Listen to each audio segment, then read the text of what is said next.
Mandirigmang Pilipino, dakila ang lahi ko, bayaning Pilipino sa makabagong panahon.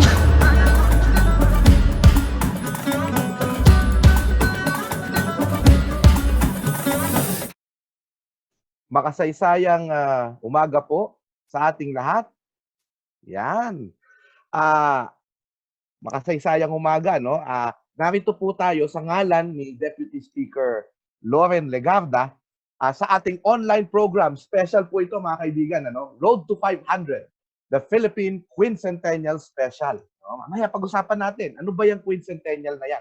Mamaya din po, makakasama po natin si Deputy Speaker Loren Legarda. No? Of course, mula sa Lone District of Antique. Yan. Sige po. Ito pong programa natin po ay in partnership po ito with the National Historical Commission of the Philippines, ng Department of Education, ng the National Commission for Culture and the Arts, the National Museum of the Philippines, at ng Department of Foreign Affairs. So, 8 buwan na lamang po ay ipagdiriwang na natin o gugunitain ang isa sa pinakadakilang tagumpay ng agham at ng humankind na tinatawag natin, ng sangkatauhan. At ano po ito? Ito po yung pinakaunang pag-ikot sa mundo o yung first circumnavigation ng ating mundo. 500 taon na po ang nakakalipas yan. Ano? At bago yan, bagamat may mga teorya na bilog nga ang mundo, actually walang nakakaalam kung totoo yun kasi walang sumusubok. Hindi nila nasusubukan. Kaya nga napakaganda na ang nangyari ay may isang Portuges na gustong-gusto niya talagang malaman. Totoo kayang mayroong ruta, no, papunta sa Asia na dumadaan ng Atlantiko. Kaya pumunta siya ngayon, no, at sinubukan niya, at ang pangalan nga niya ay Ferdinand Magellan. At kinumbinsi niya ang isang Spanish king na si Carlos I na na subukan, no? Sumugal na baka nga kung mapatunayan natin na bilog ang mundo, magbe-benefit ang sangkatauhan. Ang siyensya ay magbe-benefit. So, pero of course, marami din siyang ambisyon. Pero alam nyo, ang daming kwento na nangyari. Basta ang alam natin, at mamaya malalaman nyo kung bakit, napakapalad ng mga Kastilang ito. Na sa dinami-dami ng hirap, napadpad sila sa isang munting isla sa Giwan, Eastern Samar. Giwan. Alam nyo, yung iba, hindi naririnig kung saan yung Giwan, pero alam natin na yan ay nandoon sa may Samar. Napaka-malayong lugar, napakaliblib na lugar sa ating bansa. At doon, na-nourish ulit sila, napakain sila, at mamaya malalaman natin yan. Pero alam din natin na si Magellan ay noong makialam sa ating affairs, ito na nga. He ended up in Mactan at napatay nga siya ng ni Lapu-Lapu at ng mga taga-Mactan dahil sa kanyang pakikialam sa ating lipunan. So, nabanggit natin yan. Yan yung mga kwento na sinasariwa natin doon sa tinatawag nating Quincentennial. Yan yung ginugunita natin. Yung tinatawag natin na victory ni Lapu-Lapu at yung humanity. Kasi yung humanity, kung hindi natin na ipakita nun, yun, hindi, mamamatay na yung ekspedisyon at hindi na ito makakabalik sa Espanya. At hindi na patunayan na ang mundo ay bilog, to be technical about it, oblate spheroid. Okay, so sige. Ngayon, yung programang ito na gagawin natin from time to time with the former Senator, now Deputy Speaker Loren Legarda, ay ito ang layunin nito, maging updated tayo doon sa mga ginagawa ng ating pamahalaan at ginagawa ng iba't ibang sektor ng lipunan upang ipagdiwang ang 2021. At marami tayong pag-uusapan, alam niyo kung bakit. Kasi yung time ng Armada de Maluco, yan po yung tunay na, o Armada de Maluco, yan po yung pangalan ng expedition ni Magellan talaga. No? So, parang yung iba, ngayon lang narinig yan. Armada de Maluco, March 16 to October 29, 1521, nandito sila sa Pilipinas. So, ang daming kwento. Actually, babalikan nyo yan dapat yung storya ni Pigafetta, lalo na kung kayo ay teacher, yung sinulat ng kasama ni Magellan. So, ang 500 taon ng tagumpay ng ating mga ninuno na pinangunahan ni Lapu-Lapu sa Battle of Mactan at yung 500 taon ng pinakaunang pag-ikot ng tao sa mundo at iba pang mga kaugnay na mga pangyayari. Yan po ang collectively tinatawag natin na 2021 Quincentennial Commemoration sa Pilipinas. At kasama po natin dyan, hindi lang tayo ang nagdiriwang yan. Nagdiriwang din po dyan ang Europa at nagdiriwang din po dyan ang daigdig. So muli po, alam nyo, ito na po yung ating third episode kasama si Deputy Speaker Loren. At excited ako, no? Una, papakilala ko muna yung sarili ko. Ako po si Xiao Chua mula sa Philippine Historical Association. At ako po ay masaya na ako ikinuha ni Deputy Speaker Loren upang regular na makasama kayo sa mga umagang ito na pag-uusapan natin ang Quincentenaryo. Gayon din, gusto kong ipakilala sa inyo at mukhang narito na siya, no?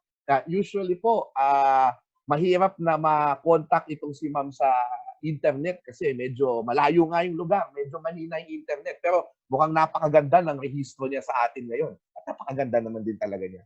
Okay, ang kasama natin ay ang napakabatang municipal administration ng makasaysayang bayan ng Giwan sa Eastern Samar. Siya po ay isang kasapi, very active ng Philippine National Historical Society. Mga kaibigan, ito po yung pinakalumang professional organization ng mga historian sa bansa. And in fact, hindi naman namin tinatago to. Ang Philippine Historical Association ay pinanganak, no, ng Philippine National Historical Society in many ways. So iisa lang ang ating layunin, ipalaganap ang kasaysayan. So ang kanyang paksa ngayong araw na ito, kasama natin mamaya at makakasama pa natin si Deputy Speaker Loren, ay yung mga ano bang paghahanda ng Giwan para sa pagdiriwang ng Quincentenaryo. Alam nyo, madalang lang siguro, Kina, no, na na magkaroon ng parang pagkakataon na magkaroon ng malaking celebration itong mga taga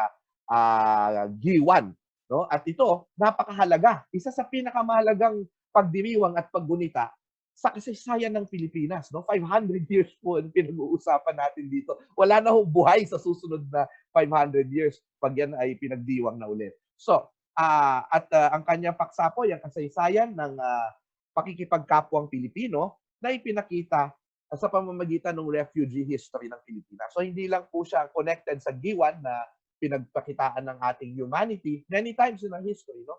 At siya rin ay eksperto sa kasaysayan ng mga refugees. So, bago ko siya kausapin, mga kaibigan, gusto ko lang pasalamatan, of course, si Chairman Rene Escalante, National Historical Commission of the Philippines, na Vice Chair din ng National Quincentennial Committee. Kasi nagkaroon tayo ngayon ng mga programa na katulad dito na tumatalakay sa iba't ibang mga paksa, no, tungkol sa Quincentenaryo. So, magkumustahan muna tayo. Kina, kumusta naman dyan sa Giwan? Kumusta dyan? Okay naman, Sir Xiao. It's nice to see you. 0 cases kami, but we're trying to figure out yung aming new normal. But, sabi pa nga nila yung mga taga-Giwan, resilient as ever. Hindi naman ito hindi naman ito ang una naming pakikipagbaka sa mga forces of nature. So, sanay kami. And ngayon, kakaiba lang siya dahil hindi po siya bagyo, pero kinakaya po namin. Very briefly, gusto ko lang itanong sa'yo, no? Ano ang mga sa palagay mo magagandang katangian ng isang Pilipino? Of course, napakahirap niyan. Kapag nag-aaral ka ng social sciences, at alam mo to, Kina, actually contested yan yung mga katangiang Pilipino. In fact, may mga nagsasabi, wag nating gamitin yung salitang Filipino values. Kasi very American yan Kaya bumabalik tayo doon sa salitang kalooban, yung kalooban ng Pilipino. So ikaw, ano ang sa palagay mo na in general, ano yung mga traits ng ating mga kababayan? Tayo bilang mga Pilipino.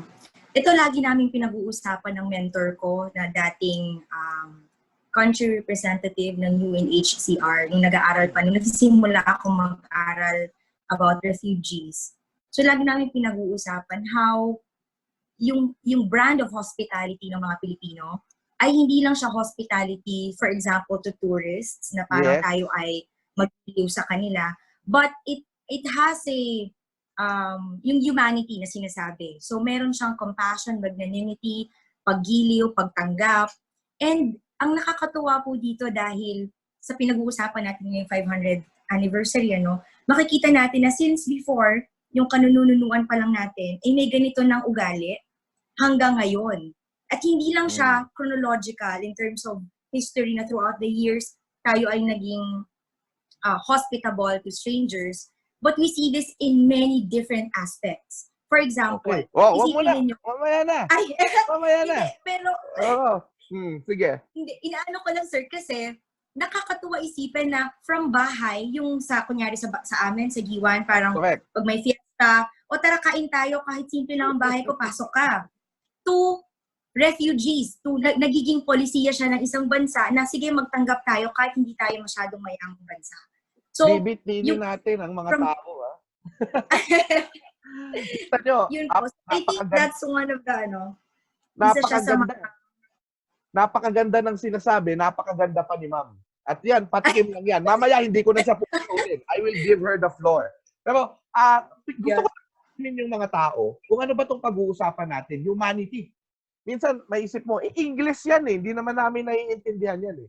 Tapos may sinabi ka, compassion. No? Naiintindihan natin ang mga konsepto na yan, mas lalo kung ito ay titignan natin sa mga konseptong Pilipino. So, ang tanong na bala kong sagutin ngayon, naghanda po ako ng konting mga pictures, meron bang ebidensya ng tinatawag mong Filipino compassion, Filipino humanity, bago pa yung nangyari sa Giwan noong 1521? At ito ba ay bahagi ng ating collective psyche? Ng ating collective psyche, English yan, no? Baka dumugo yung ilong ko, no? Yung ating tinatawag natin na kamalayang pambayan, no? Collective psyche as a people. What fantastic, di ba? Ito ba yung nagmamanifest sa ating mga wika, sa ating mga epiko, sa ating mga kalooban, o yung values niya, kalooban. Kumbaga, sabi nga, ito yung gustong itanong sa akin ni Deputy Speaker Loren, kaya naghanda ako. Likas ba talaga sa ating mga Pilipino ang maging magiliw? Magiliw, mapagkalinga, at mabuti sa ating kapwa. Di ba? Parang bayang magiliw, tawag natin sa ating sarili. Di ba? Kinakanta natin sa araw-araw. So, if you will allow me, ako po ay mag-share ng ating napaghandaan. Ayan, share screen. Okay. Ang ganda ng ating sa new normal, mga kaibigan.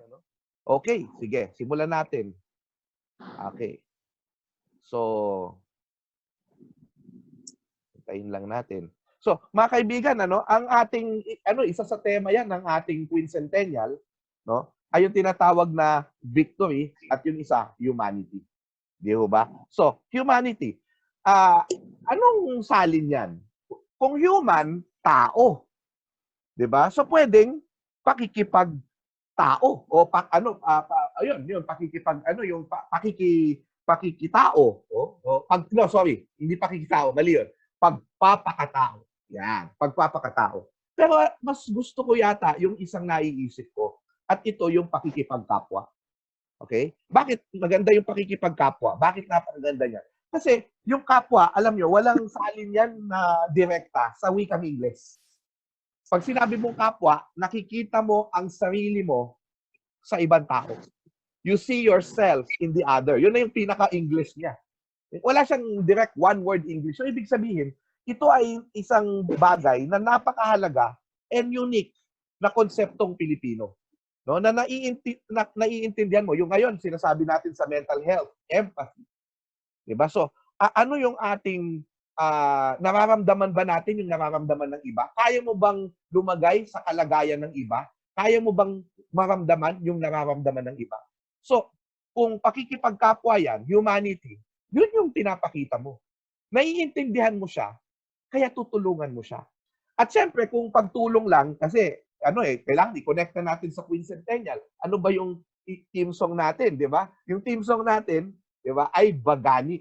Di ba? So, pero yun na nga, ang Bagani o Bayani, yan ang isa sa pinakamatinding nagpapakita ng pakikipagkapwa noong unang panahon. So, ano yung salitang bagani? Yung bagani ay nangangahulugang kawalang takot. Austronesian word yan. Yung mga Austronesians, ito yung mga ninuno natin. At si Otto Dempolf, ni-reconstruct yan, isa siyang linguist, mula sa Tagalog na bayani, at sa Malay, bahasa na berani, at saka sa Javanese na wani. Okay? At ano ang ibig sabihin nun? Ang wani ay isang Javanese word na may kinalaman sa pagtulong, sa kakayahan, kahusayan, at sa pagsasaayos ng kabuuan o alinmang gawain. Nakita niyo yun? Mahusay, may kakayahan, tumutulong, nagsasaayos. So, yun yung wani. Kaya nga, nakikita natin, actually, Tagalog din ito. Sabi ni Pedro Serrano Lactao, na ang ibig sabihin, ang kahulugan ito ay pakiusap, suplika, o ruwego, nakikiusap, nagsusumamo. Na ang ibig sabihin ay yung nagsusumamo, poprotektahan mo. Kaya nga, ang government official sa ating bansa, tulad ni Kina Kwan, tulad ni Deputy Speaker Loren Legarda, ay wala hong iba, kundi ang tawag natin dyan ay kawani ng gobyerno. Kasi sila ay wani, sila ay tumutulong at ginagamit ang kahusayan, hindi lang tapang, kahusayan, kakayahan. Napakaganda, hindi ho ba? So, gayon din, sabi ni Zeus Salazar, may kinalaman sa tungkulin ng bayani ang magsaayos ng kalagayan ng bayan o grupong kinabibilangan. Nasa mga languages natin yan. Tumutulong sa kapwa, lalo na laban sa panganib upang protektahan ng bayan at kapwa. At ang isang pangkatangian nito ay yung nagmamalasakit. Ito na, compassion. Malasakit. No? Kabaitan o aseo sa Kastila. Humanity. Compassion. Goodness. No? Di ba napakaganda? Kina. No? So, puntahan natin yung isang concept. Sigurado ako pag napanood dito ni Ma'am Loren, kasi si Ma'am Loren, papunta na ho dito sa ating meeting.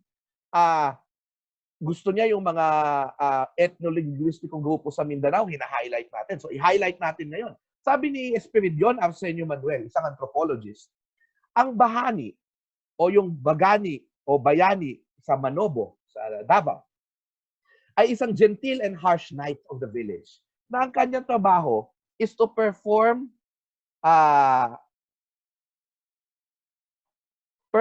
revenge on account of another party after the performance of a ritual act. He may perform his duties either alone or in select companions under his command and responsibility. He does not serve, however, under any particular official nor villager. His services are available to any citizen, lowly or high, poor or rich, bloodkin or not. He cannot refuse to perform his office if approached. Tingnan nyo to. Ang bahani pala ay isang kawal, na ang kanyang trabaho ay itama ang mga maling nangyari sa lipunan. Yan. At hindi siya naglilingkod sa kahit na sinong datu o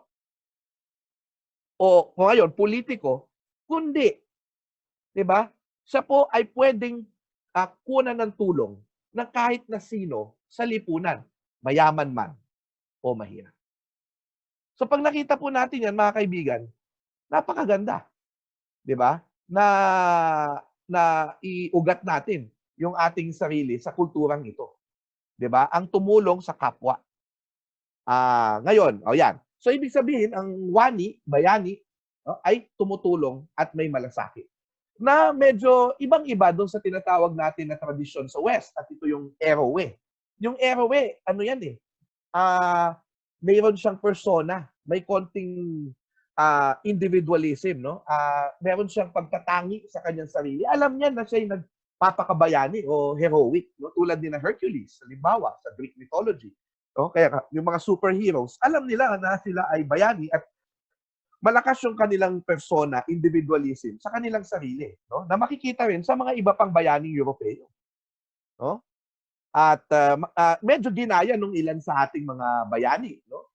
Pero, yung Erowe, iba siya sa konsepto nating ng bayani. Kasi yung Erowe nga, individualismo, may preokupasyon sa sariling persona, no? Na yung bayani naman nakapaloob sa kanyang sariling grupo at nakatuon lamang at tangi sa pagpapaibayo ng interes ng grupo.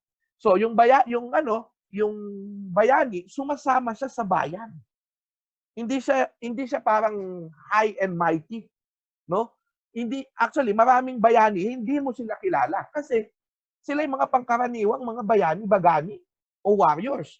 Ang kilos naman ng bayani ay batay sa ugaling bayan, kung saan mas pinahalaga ng pagpapakita ng kababaang loob at pagiging katulad lamang ng ibang kasama.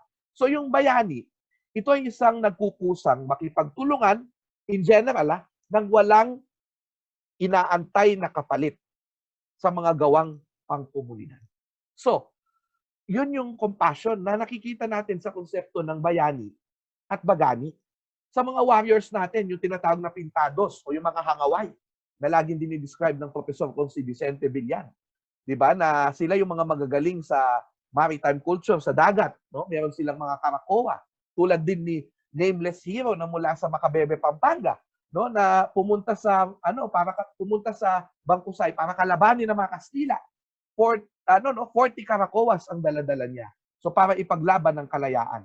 Makikita natin yan sa ordinaryong mga katipon at mga revolusyonaryo, sa mga sundalo, lolo at lola nating mga veterano. 'Di ba? Na alam mo 'yon, hindi naman lahat sila may monumento, hindi lahat sila mababasa sa libro, pero sila ay nag-aalay ng kanilang buhay, ng kanilang kawang gawa, ng kanilang efforts, pawis sa bayan natin. No? At nakikita natin yan sa mga guro, nakikita natin yan na sa mga OFWs, 'di ba? Yung mga overseas Filipino workers na para ding mga bagani nung unang panahon. Lumalaban sila sa ibang bayan, tulad ng mga sinaunang bagani, hangaway, makikipagsapalaran doon, at ano ang binabalik? Karangalan at ginhawa. OFW, yan po ang ginagawa niyan. At alam natin na si Prime Minister Boris Johnson kamakailan, at hindi po ito fake news, ay pinuri ang mga health workers na Pilipino. Specific po, ang mga Pilipino sa United Kingdom. No? So tayo ay nagbibigay ng kalinga sa ibang tao ngayong panahon ng pandemiko. At siyempre, sinasaluduhan natin ang ating mga frontliners, mga kaibigan. Ang mga frontliners natin, ang mga doktor. Alam po namin ng hirap ninyo. Pinananalangin po namin kayo. Alam ko po na kabayanihan ang ginagawa ninyo ngayon. Ang inyong pagtulong sa kapwa sa panahong ito, sa ating mga frontliners, kahit sa ating mga kawal, alam natin na minsan may mga hindi tayo pagkakaintindihan, pero alam natin na ang kanilang puso ay nasa tamang lugar. Gusto lamang sumunod upang paglingkuran ang sambayanan. So, yan po, makikita natin, yan po yung konsepto ng kapwa, no? Pakikipagkapwa, compassion, humanity sa paglipas ng panahon. 'Di ba? Kaya napakaganda na ito ay na-discuss natin. At nagpapasalamat tayo kay Ma'am Loren dahil binigyan na tayo ng pagkakataon na makita ito. Ano? So, sige, tuloy natin. Napakaigtin ng connection ng humanity sa ating mga epiko. Lalo na kasi yung mga babaylan, kinikwento nila, makatangian nila lamang, 'di ba? Tapos yung mga ating mga textiles, no? Sinasabi natin yan kay Ma'am Loren, lagi niyang pinapakita yung mga textiles natin, ang ating mga kwento. Yan ay mga sisidlan. Vessels, sisidlan na nagpapakita na likas talaga tayong magiliw, mapagkalinga, at mabuti sa kapwa. Now, kapwa, gusto ko lang, maikling-maikli lang, Kina, no? Meron akong tanong, Kina, bago ko i-explain yung aking second point, ano? Ikaw, Kina, paano mo ipinapakita paano pwedeng ipakita ng isang tao yung kanyang pagiging magiliw o pakikipagkapwa? Mga simple ways lang, ganun. Unmute ka, kapatid. Ayan. Nakikita natin siya everyday, kahit lang yung kunyari nakita mo may dadaan at kumakain ka at sasabihin mo, kaugalian ng Pilipino, sasabihin, tara kain tayo. Kahit hindi naman enough yung pagkain ninyo for two, pero pag nakita mo siyang dumaan, ugali natin ang sabihin, tara kain tayo. O tara pasok ka sa bahay ko. Kahit ganun mga simpleng acts, makikita natin ang pagkagiliw or pagiging magiliw ng isang Pilipino. At ito ay very natural na kahit tayo ay kapos, tayo ay mag-o-offer pa rin. So, I think yun yung isa sa pinakasimple kong maibibigay na example. Kasi nangyayari yun araw-araw. Kahit kapos, kahit pagod na, di ba? Kung may Mhm. maitutulong, kung may kaya naman, hindi necessarily pera, pwedeng tenga, compassion, di ba? Empathy, di ba? Pwede. Mhm. May problema ka, may makikinig sa'yo, di ba? Yung lolo ng aking kaibigan na si Renel Enjoy Buenaventura, namatay po kanina yung kanyang lolo, no? At sa makaramdaman. At yun nga, sabi niya sa akin, pumasok lang siya sa office, tapos yun, ng pagdating niya, bangkay na yung lolo niya. 'Di ba? Pero paano natin dadamayan, no? Kahit na wala tayong maibigay, yung mga katulad niya. Yan ang nagpapakita ng compassion. Nakikiramay kami sa iyo, Joy, at sa iyong pamilya. But anyway, Tina, anuhin natin tong no? I-address ko tong isang tanong ni Ma'am Lauren sa atin. Actually, pinadala niya sa mga tanong eh. So, sabi niya, ano ba itong konsepto ng loob? At anong kinalaman niya sa pakikipagkapwa? At sinabi mo ito kanina, di ba? Yung kapag ka naramdaman mo yung kahit walang-wala ka na, pero nararamdaman mo yung sakit ng iba, ibibigay mo.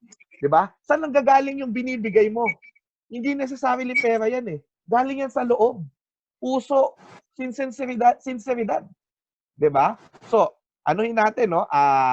Mag-share ulit ako sa inyo ng ilang larawan. Ano lang to, brief, very brief. Okay, makikita nyo na yung mga bayani natin, naniniwala sila, yung mga sinaunang Pilipino, na mayroong dalawang component ng tao. At ito yung panlabas at yung panloob. Yung panloob po, dalawa rin po yan. Ang panloob, dalawang life force. Life force. Parang sa Chinese, yung chi na tinatawag natin. Ano yung life force na yan? Yung ginhawa po, yan po ay nakalulan sa ating sa may atay. At yung ginhawa, yan po yung nag-a-animate ng magandang buhay para sa atin. So, kapag may magandang buhay mo, komportable, nag-aaral ang mga anak mo, ikaw ay may peace of mind, may magandang kalusugan, mabuting hininga, ang tawag dyan ay ginhawa. So, yung ginhawa na yan ay ina-animate sa yung loob ng katawan ng atay. Pero, hindi yan magiging epektibo, hindi magiging epektibo yan kung hindi naman ito konektado at doon sa tinatawag nating kaluluwa. At yung kaluluwa naman ay nasa utak ng tao. Yung kaluluwa, nakakatuwa ito sapagkat ito yung mga kalooban natin yan eh. Yung kaluluwa, yan yung nagbibigay sa atin ng isip, pagkukusa. At may alignment yan dapat. Kasi pag wala yung alignment, pag nausog yung alignment yan, magkakasakit ka. Kaya yung nausog, nabati, nawala yung alignment ng tao. No? So, ang pangit ng alignment mo, pag masama ka, kasi halang ang kaluluwa mo. Pero matuwid ang kaluluwa mo, mabuti kang tao. So, matuwid na kaluluwa, ang tinatawag natin dyan ay magandang kaluluwa, mabuti ang loob, tayong lahat ay may kalooban. At yan ay, kapag ka mabuti ang loob mo, may ginhawa ka. At yan ang paniniwala ng ating mga ninuno. Kaya, kailangan, nagpapakita lagi tayo ng mabuting kalooban. Minamahal natin ang kapwa natin. Tinuturing natin silang kapatid. Kaya may sandugo ang mga ninuno natin. 'Di ba? Righteousness, no? Matuwid na kaluluwa, yan ay nagdudulot ng kaginhawaan. Pag walang matuwid na kaluluwa, walang kabutihan, hindi maginhawa ang tao. So hindi man tayo perfect, we try our best to have mabuting kalooban. So, nabanggit ko kanina kung anong ibig sabihin ng ginhawa ayon sa pag-aaral ni Seiyo Salazar. Pero sa katipunan, nung panahon ni Andres Bonifacio at ni Emilio Jacinto, kalat ito sa kanilang writings at ito ay in-interpret natin. Makikita natin na bakit sila nag-uusap tungkol sa kartilya, sa mabuting asal, no? Igalang ang Diyos, mahalin ang kapwa, mahalin ang bayan. Simple lang. Dahil kapag ka matuwid ang kaluluwa mo, giginhawa ka. At kapag guminhawa ka, doon mo maaatim ang tunay na kalayaan. Walang kalayaan kahit na meron kang civil rights, human rights, kung hindi maginhawa ang tao. Yun ang paniniwala ni Andres Bonifacio. Yun sana yung kanyang konsepto ng bansa. No? Kaya nga, ako nakakatuwa na pinagdiriwang natin yung Victory and Humanity na wala pa yung official translation sa National Quincentennial Committee, no? Pero meron akong pino-forward, no? Tagumpay at pakikipagkapwa. Yan yung suggestion ko. Kasi diyan mo makikita, nandiyan na lahat kalooban, no? Yung pakikipagkapwa kasi, binubukas mo yung loob mo sa kapwa mo. Nagkakabukasan kayo ng loob, therefore, nagkakapalagayan kayo ng loob, nagiging isang loob na lamang kayo. So yun, Kina, mamaya kukwento mo yan. Paano tayo nakipag-isang loob sa mundo, sa ibang tao?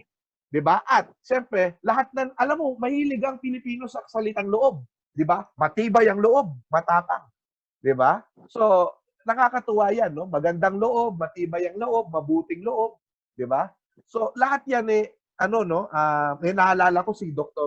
Cobar, kasi si Dr. Cobar, Poping Cobar, no? Prospero Cobar, yan siya yung laging papaliwanag ng Pilipino talaga, parang yung mga banga ng manunggul. 'Di ba? Merong loob, may kalooban, may labas at may lalim. At yung lalim na 'yon, doon tayo humuhugot ng ating pakikipagkapwa sa mundo. So, 'yon. I hope nakita natin, no? Nasagot ko. Sana pumasa ako kay Deputy Speaker Loren sa aking sagot, no? Nakakatuwa. O anyway, naalala ko, no, na doon sa Facebook, ito, hanapin niyo yung Facebook ng National Quincentennial Committee, may message sa atin ang ating national artist na si Ryan Cayabyab. At yung ang ganda-ganda ng kanyang pagkakapaliwanag sa kabutihan ng Pilipino. So kung AP teacher kayo, ipapalabas nyo to sa inyong online learning. Kasi sabi niya, minamahal tayo ng mundo dahil sa karakter na yan. At dahil likas na mapagkalinga ang ating pagkatao. So, pwede ba nating panoorin? Para may share naman natin sa ating audience, itong sinabi ng ating pambansang alagad ng sining para sa musika, Ryan Cayabyab.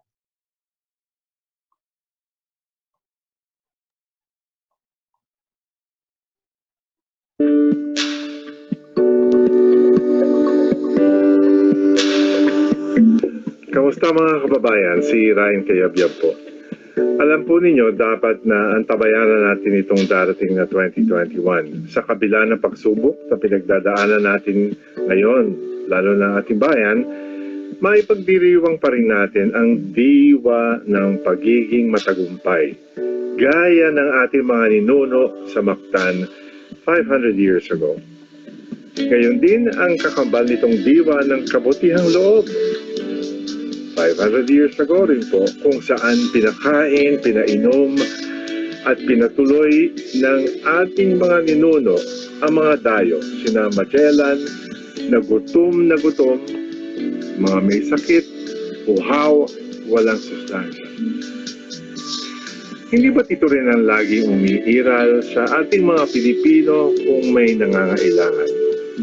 Ang pagiging makatao at pakikipagkapwa na tunay nga namang likas sa atin. Kaya nga tayo ay minamahal ng buong mundo. Wala noon hanggang ngayon. Mapagkalinga ang ating pagkatao. Ngunit di pa aapi. Ito ang taya ng music industry sa 2021 Quincentennial Commemorations in the Philippines. Sinikap ng mga OPM artists na magsama-sama upang maghandog ng mga awiting iikot sa diwa ng victory and humanity, tagumpay at kabutihan. At tiniyak namin na nakanuot sa bawat titik at nota ng mga awitin ang mga hilig ng maraming Pilipino, lalo na ng mga kabataan sa pop music ngayon. Nang sa gayon naman, kapag binalikan ng 2021 ng mga sumusunod sa atin at mga susunod sa atin, makikilala nila ang mundo na mayroon tayo. Padayon kita. Maraming salamat po.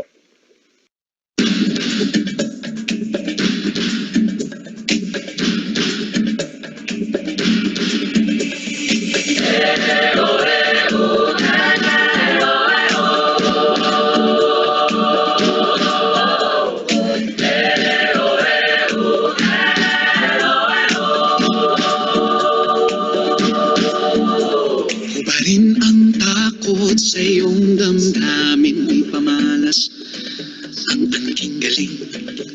Tumayong buong tapang, harapin ang buhay, akapin ang ng tagumpay. Tulungan ang kapwa't bigyang halaga, wag akin ng pababa. Isipin wag sana ang sarili lang, pakisama't bayanihan. Subukan nating isulong at ligawan ang magandang bukas. Ikaw at ako magkasama tayo sa lubungin ng kinabukasan. Pag-amin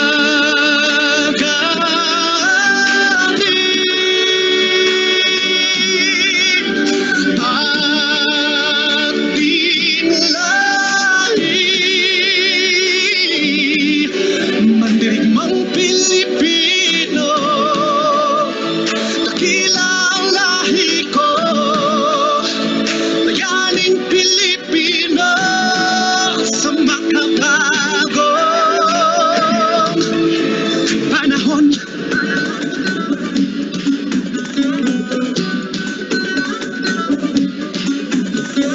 Halina't hawakan ng aking kamay, sabay abutin natin ang tagumpay. Patuloy lang tayo sa pagpapanday, tiwala sa Diyos ang sandat at gabay. Subukan nating isulong at ligawan ang magandang bukas. Ikaw at ako magkasama tayo sa lubungin ng kinabukasan. Pag-amin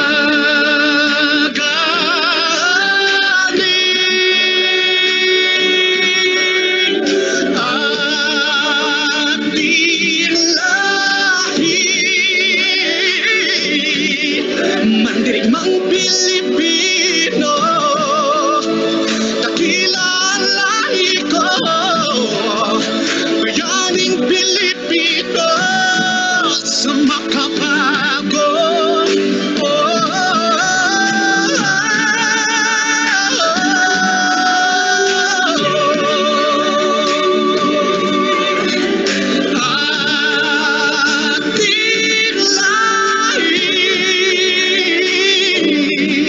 Mandirigmang Pilipino, dakila ang lahi ko, bayaning Pilipino sa makabago panahon.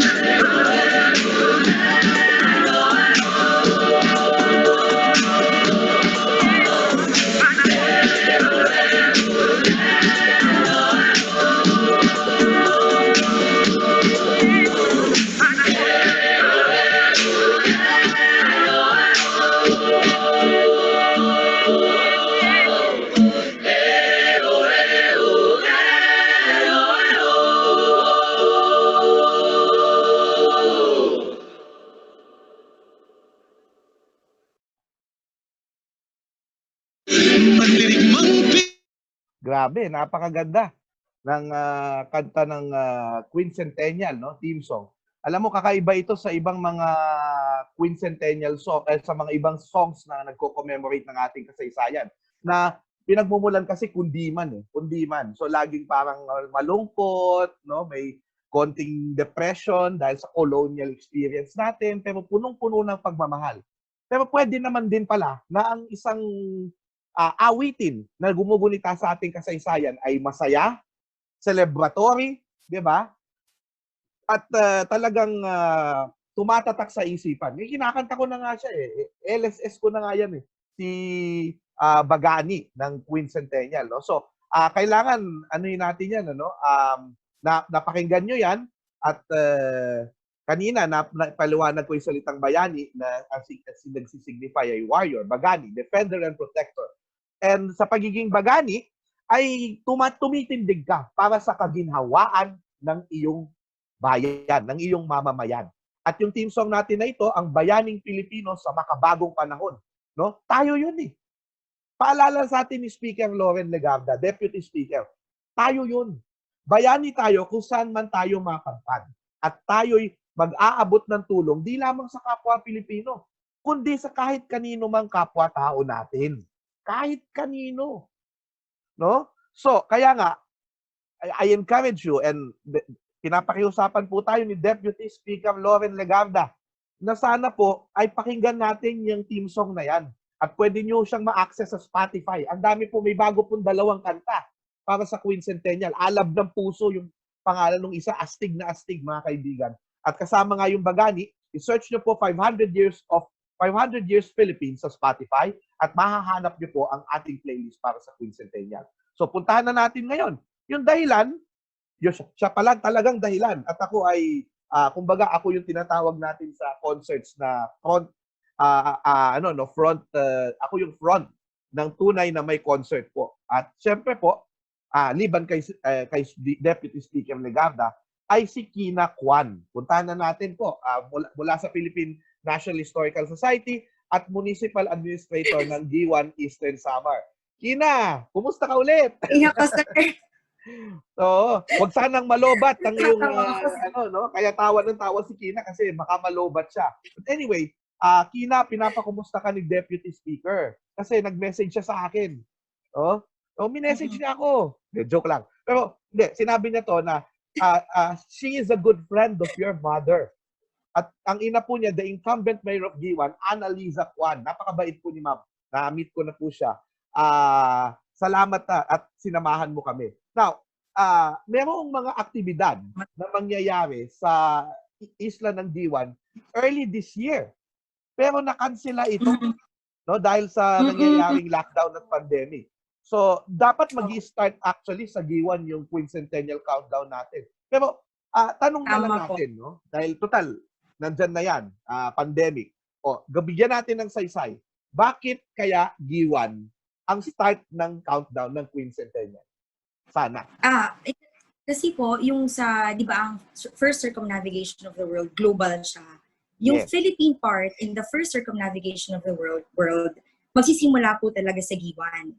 So, isipin po natin yung biyahe nila mula sa Spain. Right. So, from Seville, papunta ng South America, nung sila ay nakalampas sa Magellan Strait, sila po ay nakalabas papunta sa Pasipiko. Ang Pasipiko po noon ay hindi pa na-explore ng kahit na sinong European. So, sabi pa nga nila, kahit ikaw ang pinakamagaling na navigator, ikaw ay may pinakamagandang mapa, dahil hindi pa po na-explore ang Pacific Ocean noon, wala siyang silbi. Ang iyong mga mapa walang silbi. So sila ay bumiyahe for 3 months and 20 days. So that's around 100 days across the Pacific. And they were not ready. Hindi po sila handa sa ganoong pagtawid.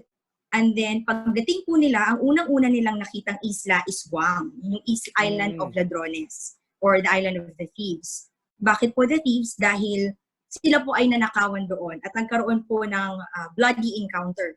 Grabe. So, nagkaroon po sagupaan, may mga namatay. In fact, na-record ni Pigafetta na dahil sa sobrang gutom ng Magellan Elcano crew, may mga nag-request ng pagkain. Sabi ng mga dying and sickly crew, Kapitan General Magellan, ang iyong mapapatay, pwede bang pahingi ng kanyang entrails? Nako. Kasi kakainin na namin. My goodness. Ganun po sila kagutom dahil nga 100 days silang tumatawid sa Pasipiko.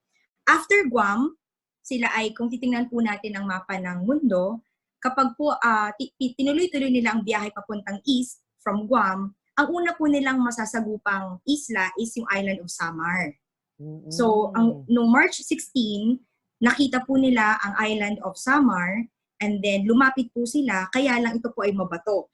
So because of the rocky shoals, they were not able to approach it. And then what they did... Kaya pala, si Deputy Speaker, parang interested siya kasi bakit daw hindi nagborongan?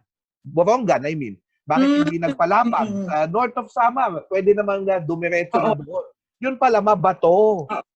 So nakakaya sila bumaba pa. At that's the southern part. Oo. Sige. So, nung pagdating nila doon, kasi hapon na, so gusto nilang magpalipas ng gabi, hindi naman sila makalapit dahil mabato, bumaba pa sila. Ang baba po kasi from Guam, from the Pacific, going to Island of Samar, ang pababa po noon ay Island of Suluan, which is part of G1 also. So, ang Suluan, doon sila nag-anchor. Mhm. Nagpagabi sila doon nung March 16. Hindi po sila nag-land, nag-anchor lang sila malapit sa isla. Yan na ba yun? So, nakarating si Magellan March 16. Opo. Nag-anchor. Nag-anchor na siya sa Philippine Archipelago, sa would-be Philippine Archipelago. Kaya po kami ang unang punto sa first circumnavigation of the world, yung Philippine part of the first circumnavigation of the world. Because March 16, sila po. Yes po. Oo, di ba? Yan yung sikat na sikat, di ba? Yung kinanta ni Oyoy, di ba? On March 16, 1521. Oo, pero medyo mali. Oo, When pero Philippines mali was yun, sir, discovered by Magellan. Di ba? Hindi, paliwanag natin, nakikinig sa atin si yung sige, nanay ko, si paliwanag Vilma natin. Chua. Vilma Chua, hello mama, Okay. love you. Makamag-anak ko. Tsaka si former NCCA chair. Si Cecil Guidote Alvarez. No? Thank you for watching us. At ito ipaparating natin kay Deputy Speaker Loren yung inyong mensahe. Mamaya babasahin natin sa ating kumustahan. So, mali, tama ka Kina. Mali yung Mali po. discovery of the Philippines. Kasi ang sabi nga kailangan sinasabi natin hindi dapat discovery. At baka sabihin nila, bakit yun pinagdiriwang yung maling konsepto ng discovery of the Philippines? Hindi po. Ang 2021 Quincentennial ay hindi tungkol dito. So, kailangan makita natin, nire-reset natin yung mindset ng discovery na European-centric, na discover ng mga Europeans ang Pilipinas, kundi sa more Filipino-centric point of view. Na kumbaga, dati kasi, ito yung sinasabi lagi ni Ferdinand Llanes na isang historiador, Sabi niya, kapag nagbabasa tayo ng kasaysayan, dati, lagi tayong nakasakay sa galyon o nakasakay sa barkong Kastila. No? Pero ngayon naman, ang point of view natin, yung mga nandun sa dalampasigan. At isa na nga, itong mga taga-Giwan. So, wala pa silang nakikitang tao dito sa Humunhon, Zuluan, Humunhon, Giwan pala lahat yan, At ito na nga, pinagdiriwang yun na itong Filipino-centric point of view. Kumusta naman ang pagtanggap ng mga mamamayan ng Giwan dito? Nung una, actually matagal na po kaming nakikipag-coordinate with the NQC through Chairman Escalante. When they first came to Giwan to present the idea, the 500th anniversary, I invited all of the local leaders of Humusuluan, the teachers, ganyan. Medyo na-confuse sila. Kasi nga, and I can't blame them because for decades, since 1970s, sinicelebrate na po namin ang Magellan's Landing. Even our site is called Magellan's Landing. We even have a Magallanes Festival, and all of these things happened before bago pa ako mapanganak. So, ingrained na sa utak ng mga locals na ang sinicelebrate po natin ay si Magellan, ang kanyang pagdating dito sa Pilipinas, ang kanyang discovery. So, na-confuse sila nung una. But later on, through the efforts din, yung collaboration namin with the NQC, yung opisina ng NQC, and then yung local government din, yung educational campaigns namin, slowly, nagiging proud ang mga taga sa amin. Bakit? Kasi, for the first time, napansin ng mga locals na meron pala kaming active role doon sa circumnavigation of the world. Hindi lang po kami landing site ni Magellan. Kasi yun ang palaging sinasabi na nagland lang si Magellan. But through the stories na meron kami mga ninuno na nagpakita ng kabutihan, nagpakita ng ginto, nagpakita ng tattoo, nagpakita ng maritime culture, nagpakita ng pakikipagkaibigan. Lahat po ito parang meron palang active role ang aming mga ninuno sa story ni Magellan. And these stories, parang nakakabuo siya ng pride of place. So ang mga taga sa amin ay proud ngayon na parang talaga, tayo pala ay mahalaga. Mahalaga pala ang ating nagawang kabutihan para kay Magellan at para doon sa narrative of the first circumnavigation of the world. Kina, napakaganda nito Yes, kasi sinisimulan mo na, ang sinasabi mo, napadpad si Magellan sa Giwan, pero hindi lang yun yung dahilan kung bakit dapat ipagdiwang ng Giwan Correct. 1521. So, ikwento mo ulit kung ano yung ginawa ng mga taga-Zuluan, Giwan, Eastern Samar sa nung nakita nila si Magellan. And this was, I think, on the 18th of March 1521. Yes, 18th. Anong nangyari doon? sige po, i-correct ko muna yung ating timeline kasi marami pong nako-confuse dito, no? So, from Guam, from the Pacific and from Guam, kailangan natin contextualize din. So, they were crossing the Pacific for 100 days, right? And then, hindi sila handa. Ang kinakain po nila ay daga. My goodness. Sa amin, sa local language is called sapio. Sawdust. Ano po ang Tagalog ng sawdust, sir? Sa amin, sapio. Yung pinag-anuhan ng kahoy, leather, and then mga biskwit na maraming uod. At saka contaminated water. And because ang kinakain nila ay hindi naman maganda, sumasama po ang sakit. So nagkaroon sila ng sakit. They were starving, they were dying, and they were sickly when they were crossing the Pacific for 100 days. When they got to Guam, it came to a point that they wanted to eat human flesh. Dahil po, ganun na sila. And then after Guam, March 16 at dawn, madaling araw po, nakita nila ang isla ng Samar. So, sinundan nila, dahil na isla, sinundan nila, they tried to approach it, dumating sila ng hapon ng March 16. Nung nakita nila na mabato ang baybayin, hindi sila makalapit, sila po ay bumaba papuntang Suluan ng March 16 para magpagabi.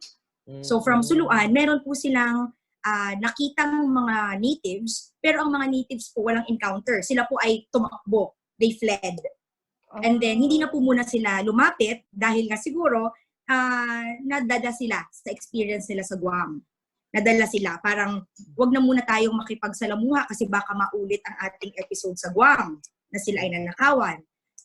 So, nagpagabi sila. The following day, March 17 po, sila ay nagpunta sa deserted island of Humonhon. So, Humonhon is a neighboring island of Suluan and it's larger than Suluan. It has fresh water, kaya siya tinatawag na Islands of Good Signs. But ang pinaka-importante, I think, na factor bakit sila doon nagland is because they saw it was deserted. Wala pong tao. Anong theory ko po dito, dahil nga nadala na sila sa Guam na parang ayaw na, gutom na kami, pagod na kami, makikipag-away na naman ba kami? Allergic sila sa tao at that time, ano? Oo, parang wag na humuna siguro. So pagdating po nila sa Humonhon, sila po ay yun na po ang first landing. So nag-land sila sa Humonhon and then sila po ay nag-pitch ng tent para sa kanilang may sakit. Bale, kung titingnan natin ngayon, para silang let's say, parang nag-trespass. Siguro, nag-trespass sila sa isang isla. So, at least nakapag-stay sila doon for 1 day, sila ay nakapatay ng baboy, nakakain sila, nakapag-recuperate. The following day, ito na po ang interesting. Ang first encounter, March 18, from afar, nakakita sila ng isang bangka na may 9 na tao. 9 na lalaki. Lumalapit sa kanila. Ang sabi ito po ay galing sa Pigafetta's account. Sabi po ni Pigafetta, the Captain General gave them instructions not to say anything, not to move, siya lang ang makikipag-usap. And that alone, that record alone shows they were afraid. Natatakot sila na mauulit ang Guam. So sabi nila, walang gagalaw sa inyo, walang makikipag-usap, ako lang ang lalapit. Ang nakakatuwa, nung nakapag-dock na ang 9 na taong ito, ang mga Giwananons dati, kinakabahan silang lahat. Pero the moment na nakaland sila, yung kanilang leader ay lumapit kay Magellan, the Captain General, and showed signs of joy because of their arrival. So sila pa ay naging masaya. Hindi po yun ang ina-expect ni Magellan. Hindi po yun ang ina-expect. Sa Europa, pagka may dumating na foreigner, gera yan eh. Kaya pag nakakita ka ng ibang tao, invader. Itong mga Pilipino, bagamat siguro nagulat din sila, lalaki ng mga ships ng mga ito, lalaki ng mga ships ng mga Kastila. Tama po. Diba? Hindi sila natakot. Wala silang takot na lumapit. Hindi sila natakot. Yeah. At hindi pa sila nagkaintindihan dito, Kina, diba? Kasi walang nagsasalita ng wangay sa expedition. Ano po? Sign language lang according to Pigafetta. Pero dahil ginawa? nga nakita sila ng happiness, nagkaroon ng exchange. Dahil nakita naman ni Magellan tsaka nung chieftain na okay naman, may parang hindi naman sila mag-aaway, nagkaroon po ng exchange of gifts. So, Grabe. sina Magellan gave European products, salamin, porcelain, yan. Ang kabila naman nagbigay ng pagkain. So, isda. Ang nakakatuwa pa dito, Mm. Sir Xiao, ay Sige.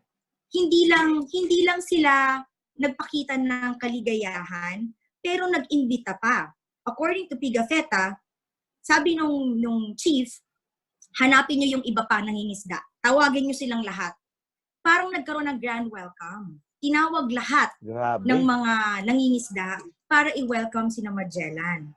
So nagkaroon ng ganoon ka-open, ganoon ka-hospitable yung aming mga ninuno. And one of my theories though, parang siguro hindi ito ang first time na nakakita sila ng strangers. Dahil tayo naman ay posibleng nakikipag-trade with China, with Japan. So,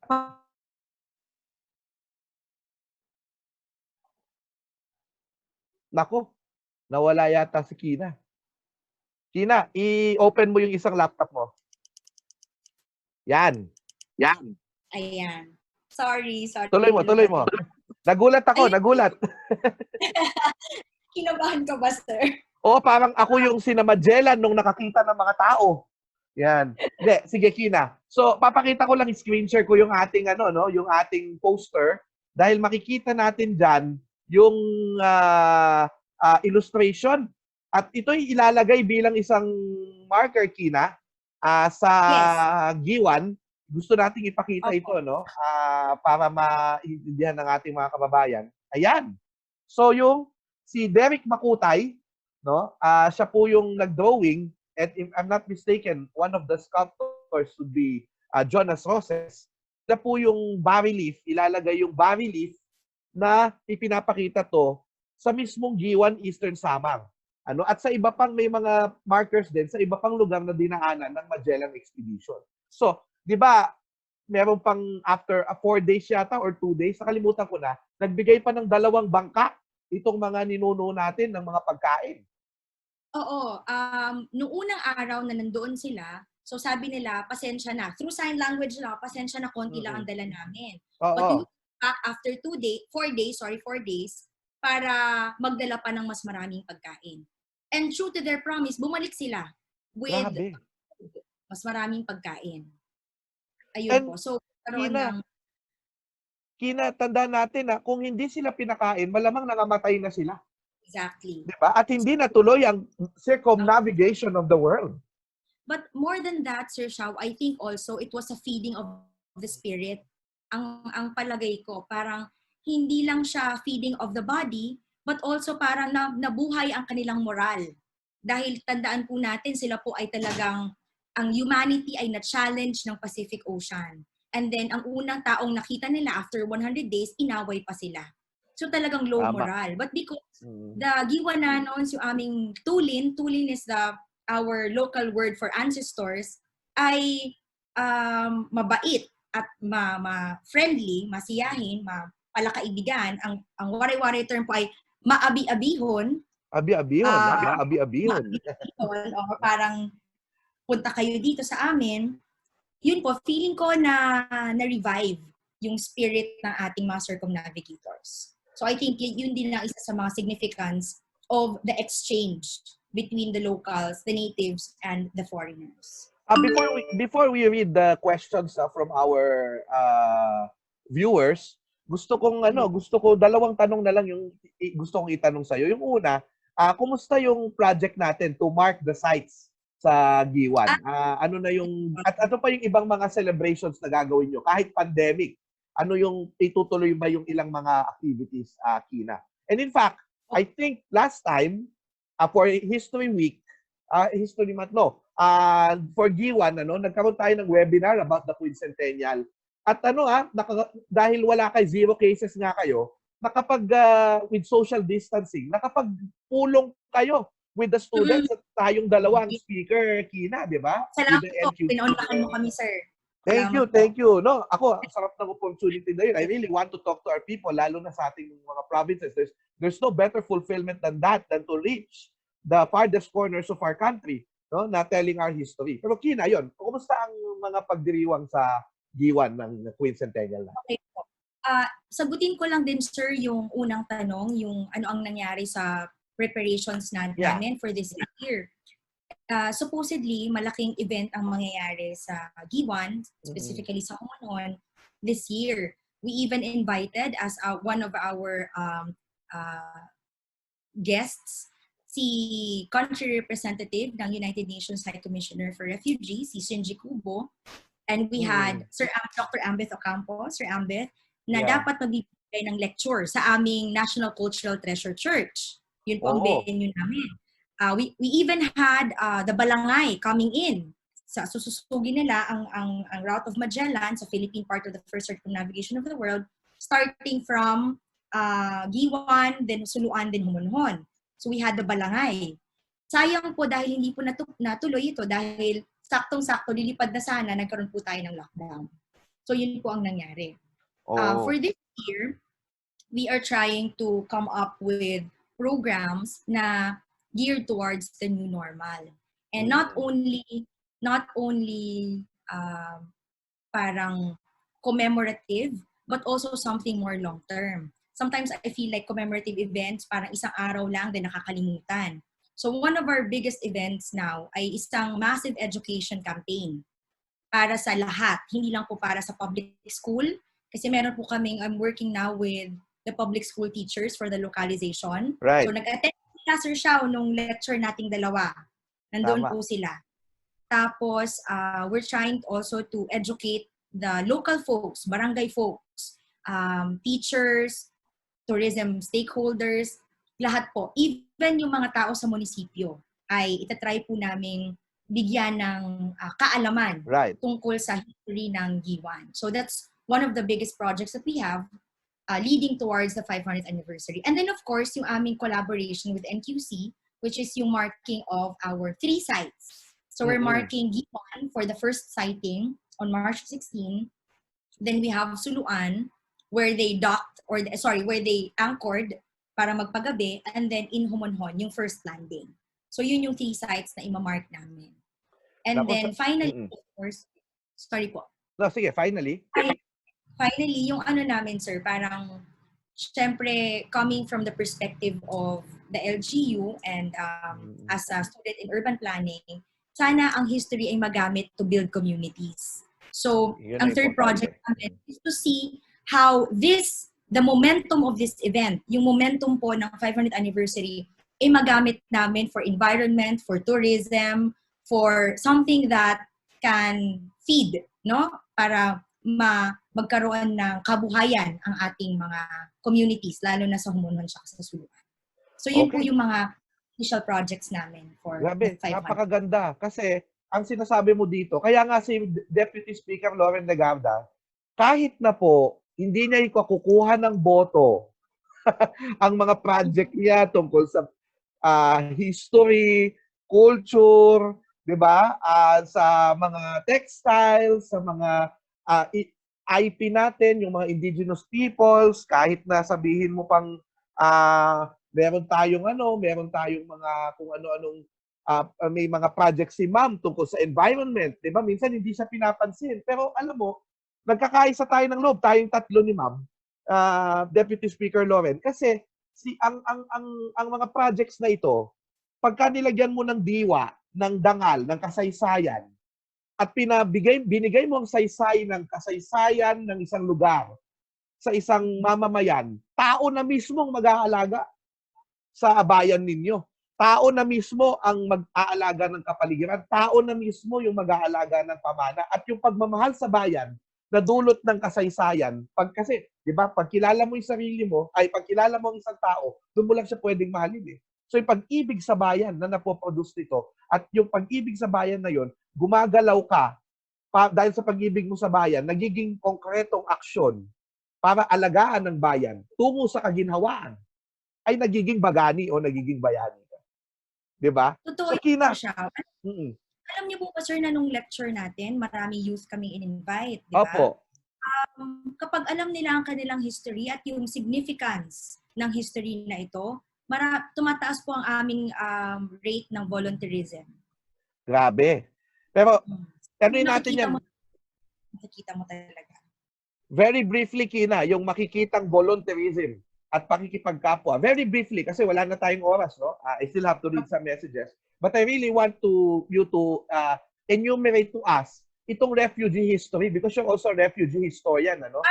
Ano yes, yung yes. ano nito? Very briefly, ano yung kinalaman ng G1, spirit of, tawag ko dito, spirit of G1, the Filipino humanity from G1 to G1. Kasi nagbalik yung kwento eventually sa G1. Pero sige, tignan natin yung waves of refugees na mga kinalingan ng Pilipino. Very briefly.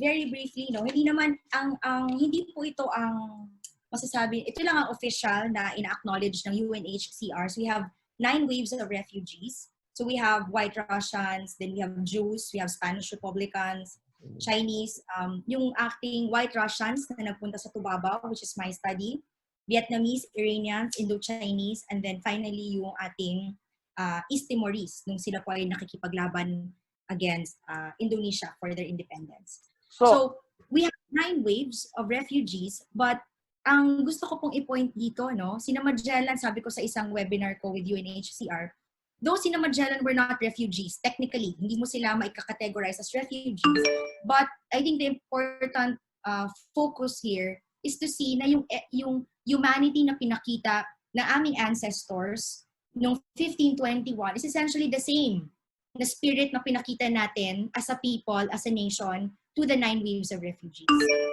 So pareho yung diwa, pareho din ang ating, pareho ang essence ng ating pagtulong. Isipin nyo po, nung White Russian refugees sa Tubabaw, tayo po ay kakagaling lang ng World War II. Hindi pa po tayo masyadong ayos. Tayo po ay bagong republika, New Republic. And tayo lang po sa lahat ng bansa ng mundo, tayo lang po ang tumanggap sa White Russian refugees, kahit po ganun ang ating situation. So similarly, ganun po ang nakikita natin na kultura ng mga Pilipino, na I think ay napapatunayan ng 1521 episode. So yung White Russians, dyan pa sa Tubabaw Island sa G1, nilagay ni President Quirino. So bumalik from G1 to G1, di ba yung history natin. Kina, salamat ha.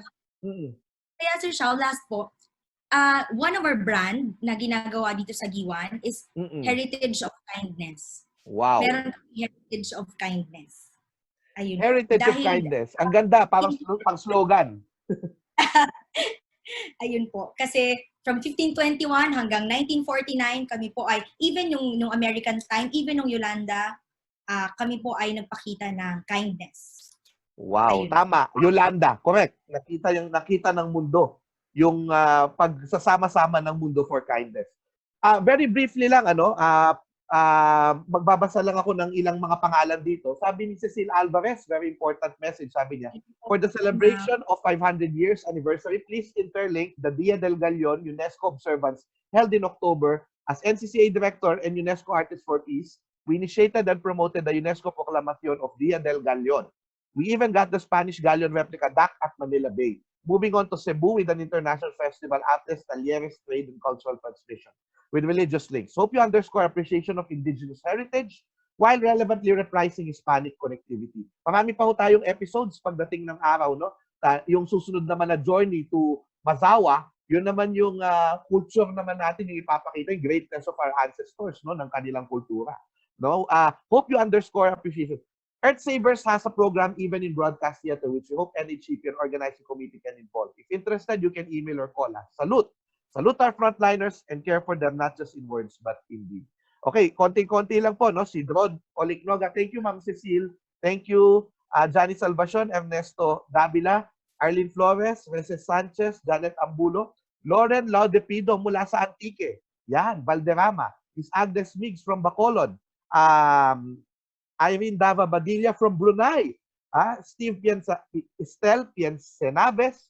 No, good explanation daw, pakikipagkapwa of Filipinos since time of our ancestors in relationship of the kaluluwa, kalooban, ng kaginhawaan ng katawan. Good morning. Primo Cordova from Sultan Kudarat State University, Tacurong Campus.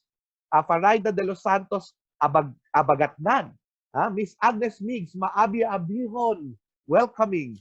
Diba? Marcia Joyce Picasso from Dubai. Erap Santander from Paris, France. Ayan.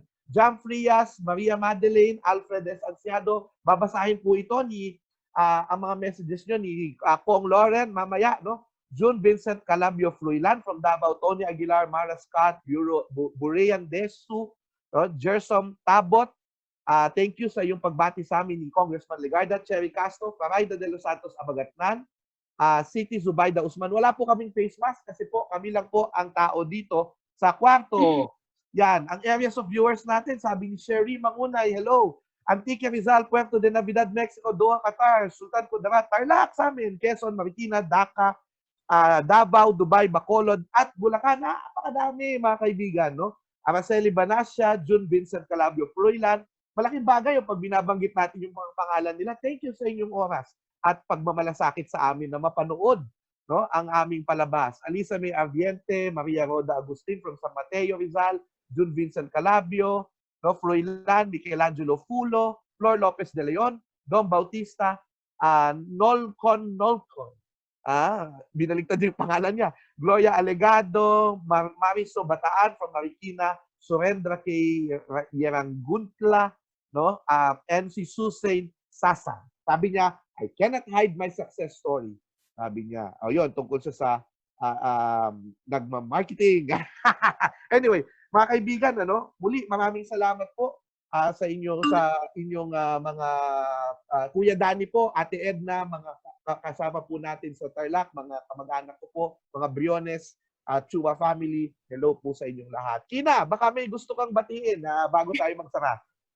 Mga taga-Giwan lang po all over the world, hello po. At tayo po ay celebrate po natin ang ating pagkamaabi-abihon.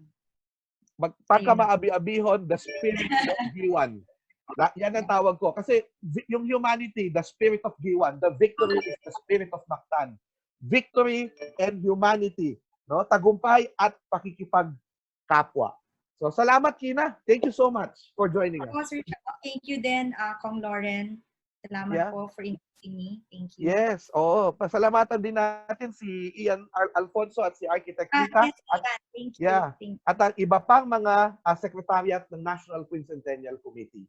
So, hello din, Sherry. Salamat, no? So, muli, no? Ako'y napakaswerte ko namang nilalang to fill in the shoes of our great former Senator and Deputy Speaker Loren Legarda na nung bata pa ako ay idolo ko na sa pamamagitan ng kanyang pagsasalaysay ng kultura. Kaya sa ngalan po niya, muli, nagpapasalamat po ako sa pagsama niyo sa amin ngayong umaga sa isang pakikipagbalitaktakan na puno ng mga interesanteng mga detalye, mga tala, at ng ating napakayaman na kasaysayan. Alam niyo, importante po na malaman po natin na kung gaano kadakila yung ating nakaraan para mapaalalahanan tayo doon sa nakaraan na humubog sa atin kung ano man tayo ngayon bilang isang mamamayan. At ano pang mahalaga? Ang kasaysayan, pwede tayong punan. It can nourish our soul. Punan ng ating kaluluwa at pakilusin, animate ang ating mamamayan na na ma-inspire na gumawa ng mabuti, hindi lang para sa mga kapwa Pilipino, kundi sa buong sangkatauhan na matagal na natin ginagawa at pinakita sa Giwan sa bayan ni Kinakuan. Kaya, hindi nakapagtataka, mahal tayo ng mundo. Nasa lahat tayo ng bansa sa mundo. Ang OFW natin, literally, nakapalibot sa ating bansa, sa iba't ibang bansa, sa ating planeta. At sila ay salamin ng ating pakikipagkapwa at ng ating kadakilaan bilang mga construction workers, builders, healthcare workers, caregivers, at maraming pang iba. Seamen, no? At marami pang iba sa daigdig. At bilang mga migrante, no? Pero alam ba natin, no? 500 years message, yung message of victory and humanity, kailangan po itong maipalaganap. It should be promoted well. No? Ang dami-daming tao ang nag-iisip, bakit pa ba may selebrasyon ng pananakop sa atin? Marami nag-iisip, bakit ba kailangan ipagdiwang si Magellan? Alam nyo, lahat ng ito, ang Quincentennial, and in the end, dapat po ay maging paraan ho ito, oportunidad sa atin upang pag-usapan, magkaroon ng interest sa ating kasaysayan. At the same time, i-promote natin ang mensahe ng pakikipagkapwa, ng humanity. Yung karakter o kalooban ng Pilipino na lumalabas, no? At nagliliwanag sa panahon ng pangangailangan. Yan ang spirit of G1. Yan ang spirit ng Pilipino. Let us keep that spirit burning. Pag-alabin natin ang diwang yan. Surprise! No? Hindi pa ho tayo tapos. No? Magpapasalamat po siya sa ating lahat na nanood. Deputy Speaker and the representative in the House of Representatives, our Congress of the Lone District of Antique, Representative Loren Legarda.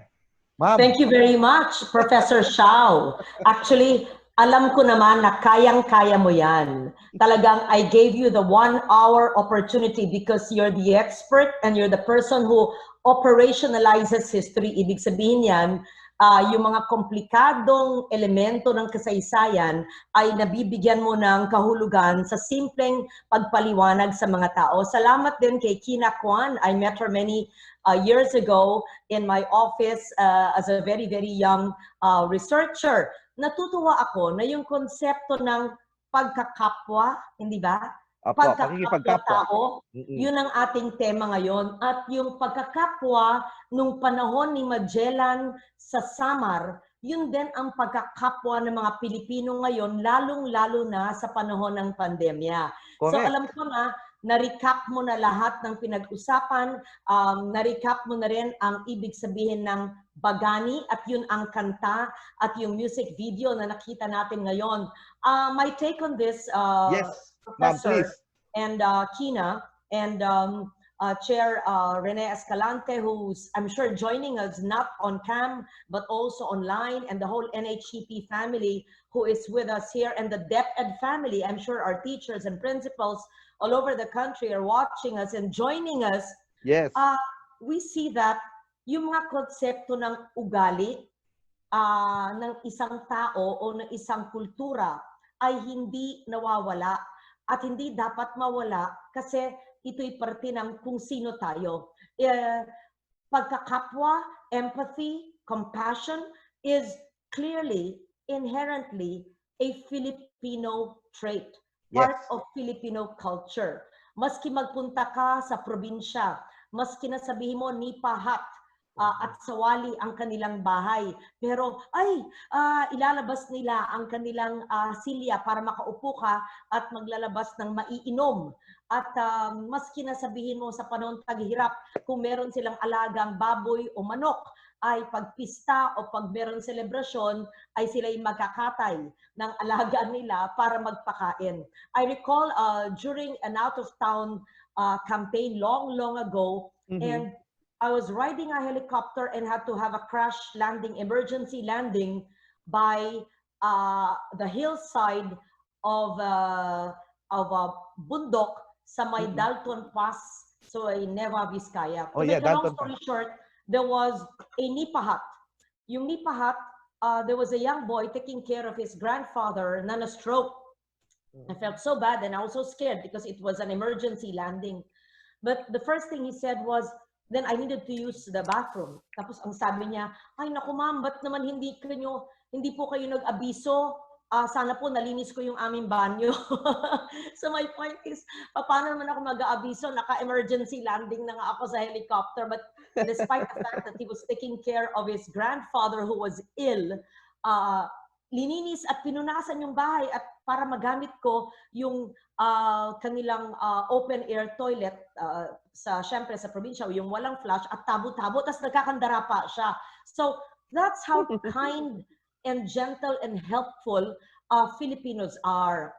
Natatabunan na lang ng mga masasamang ugali later on. Let us not focus on the bad. Let us not focus on the negative. Huwag tayo mag-focus sa mga ugaling Pilipino at ugali ng iba na baka na-develop na lang in later years.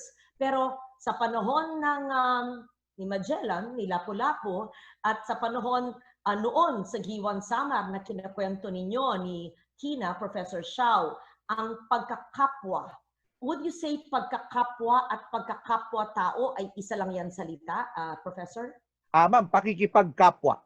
Pakikipagkapwa. Pakikipagkapwa at pakikipagkapwa-tao po ay isa. Basically, ang translation yan sa English, kasi wala siyang perfect translation ay seeing yourself in the other person. So nakikita mo ang sarili mo sa iba. Kaya naiintindihan mo siya, nakikipagkapwa ka, at Correct. tutulong ka. Ma'am, nandito na si Kina, oh. Yes. So the word pakikipagkapwa can be interchangeably used with pakikipagkapwa-tao. Yes, definitely. Opo. Okay. Because kanino ka naman makikipagkapwa kung hindi rin sa tao? Tama Pero po. pwede kang makikipagkapwa ba sa alaga mong hayop? Actually, sa palagay ko, pwede. Although, of course, sa Philippine culture, magkaiba yung classification ng tao sa hayop. Kasi yung hayop, nagbibigay ng ginhawa sa tao. So, pwede mong kainin, di ba? Pero syempre, kung ikaw ay may alagang hayop, alam mo, parang kapamilya mo na rin yan, ma'am. Lalo na kayo ay isang, actually, magkasama ho tayo sa climate reality, ma'am. So, ano din ako, nag-training din ako kay Vice President Gore noon. At, di ba, ang in-encourage nga sa atin ay, kung pwede po, meron din tayong pakikipagkapwa o yung cruelty to animals, huwag nating gagawin. Kailangan, Yes, okay. tamang so we can pagtrato. Very good. So we can see, ang pakikipagkapwa is, in English, perhaps, empathy and compassion. Pwede. Okay? Yes, pwede po yan. Okay. Pwede. At yung pakikipagkapwa ay pwede natin i-expand sa ating compassion for animals, compassion for nature, Definitely. na huwag tayo mag-chop off ng bundok, huwag tayo puputol ng punong kahoy sa mga first and second growth forests. Huwag natin itapon ang ating plastic sa ilog, sa karagatan at sa mga lawa dahil ito ang source of livelihood at food ng mga tao. In a sense, that is pakikipagkapwa. That's malasakit. So would you say pakikipagkapwa tao at malasakit are magkakapamilya na mga salita? Tama? Tama po. At naalala ko lang ngayon kasi di ba lagi nating sinasabi na ang mga anito, pag tayo'y naging anito, bumabalik po tayo sa kalikasan eh.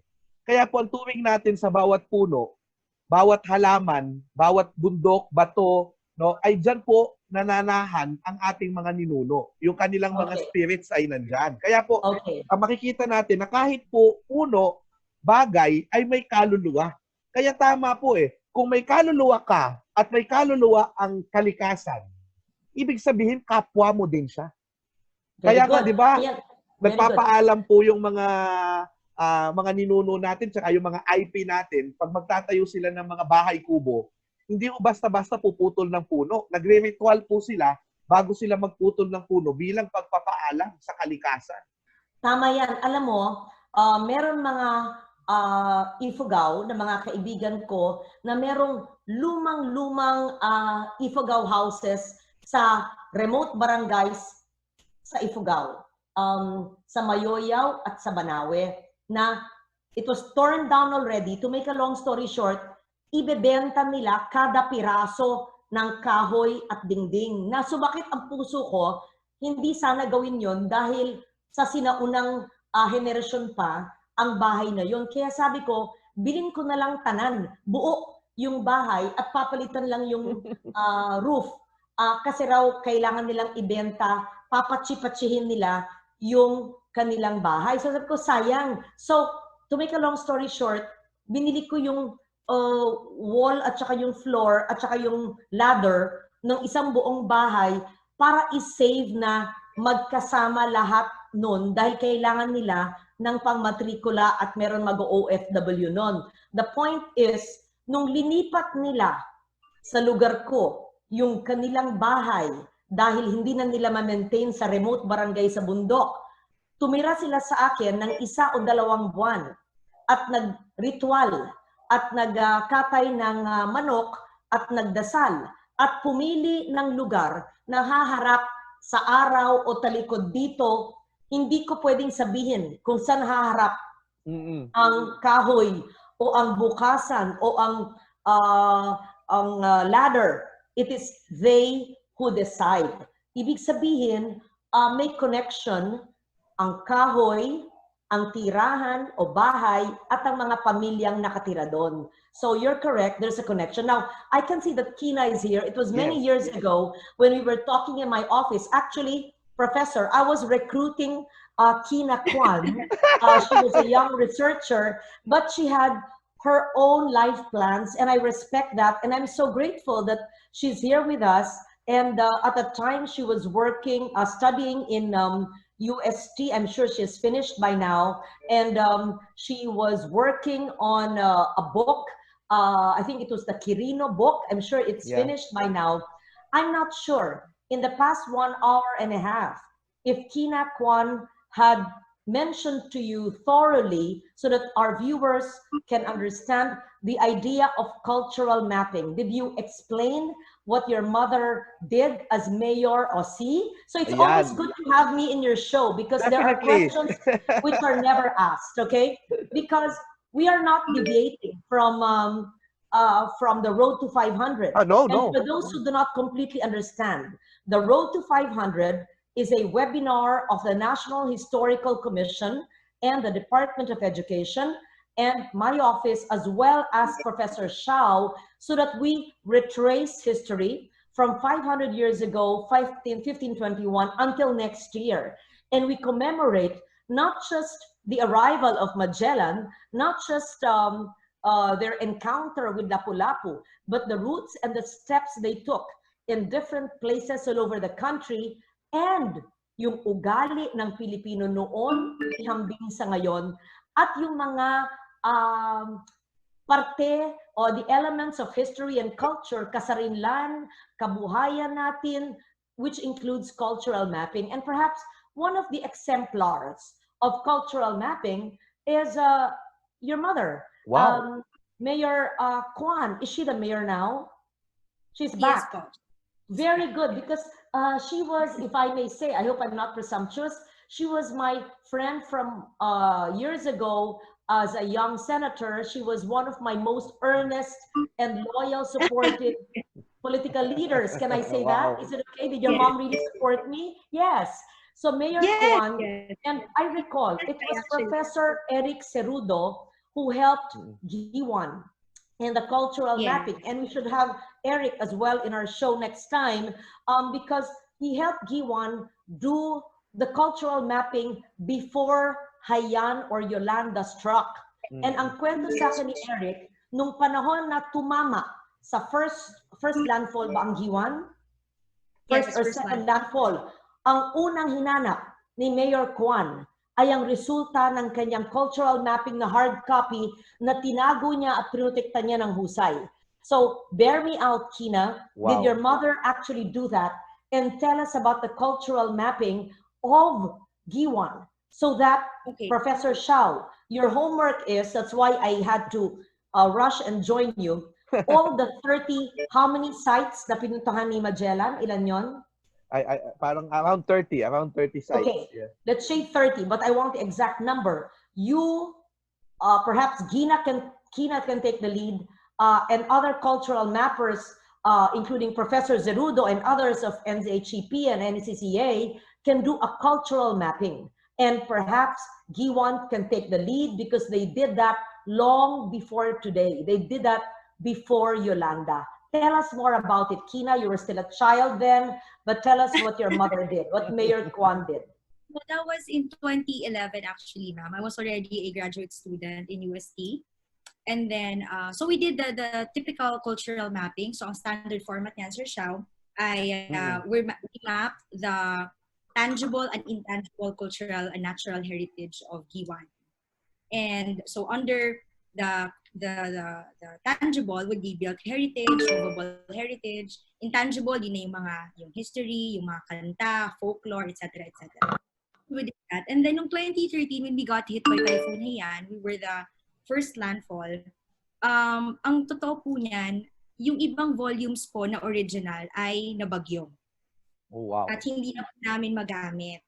So what we did was we sought the help of Professor Zerudo kasi ang UST Center for Conservation of Cultural Property and Environment in the Tropics, they do cultural mapping. And what they do is that they turn over the original to the LGU and then they keep a copy just in case. So ang nangyari po, binalik po nila sa amin yung second copy, ma'am.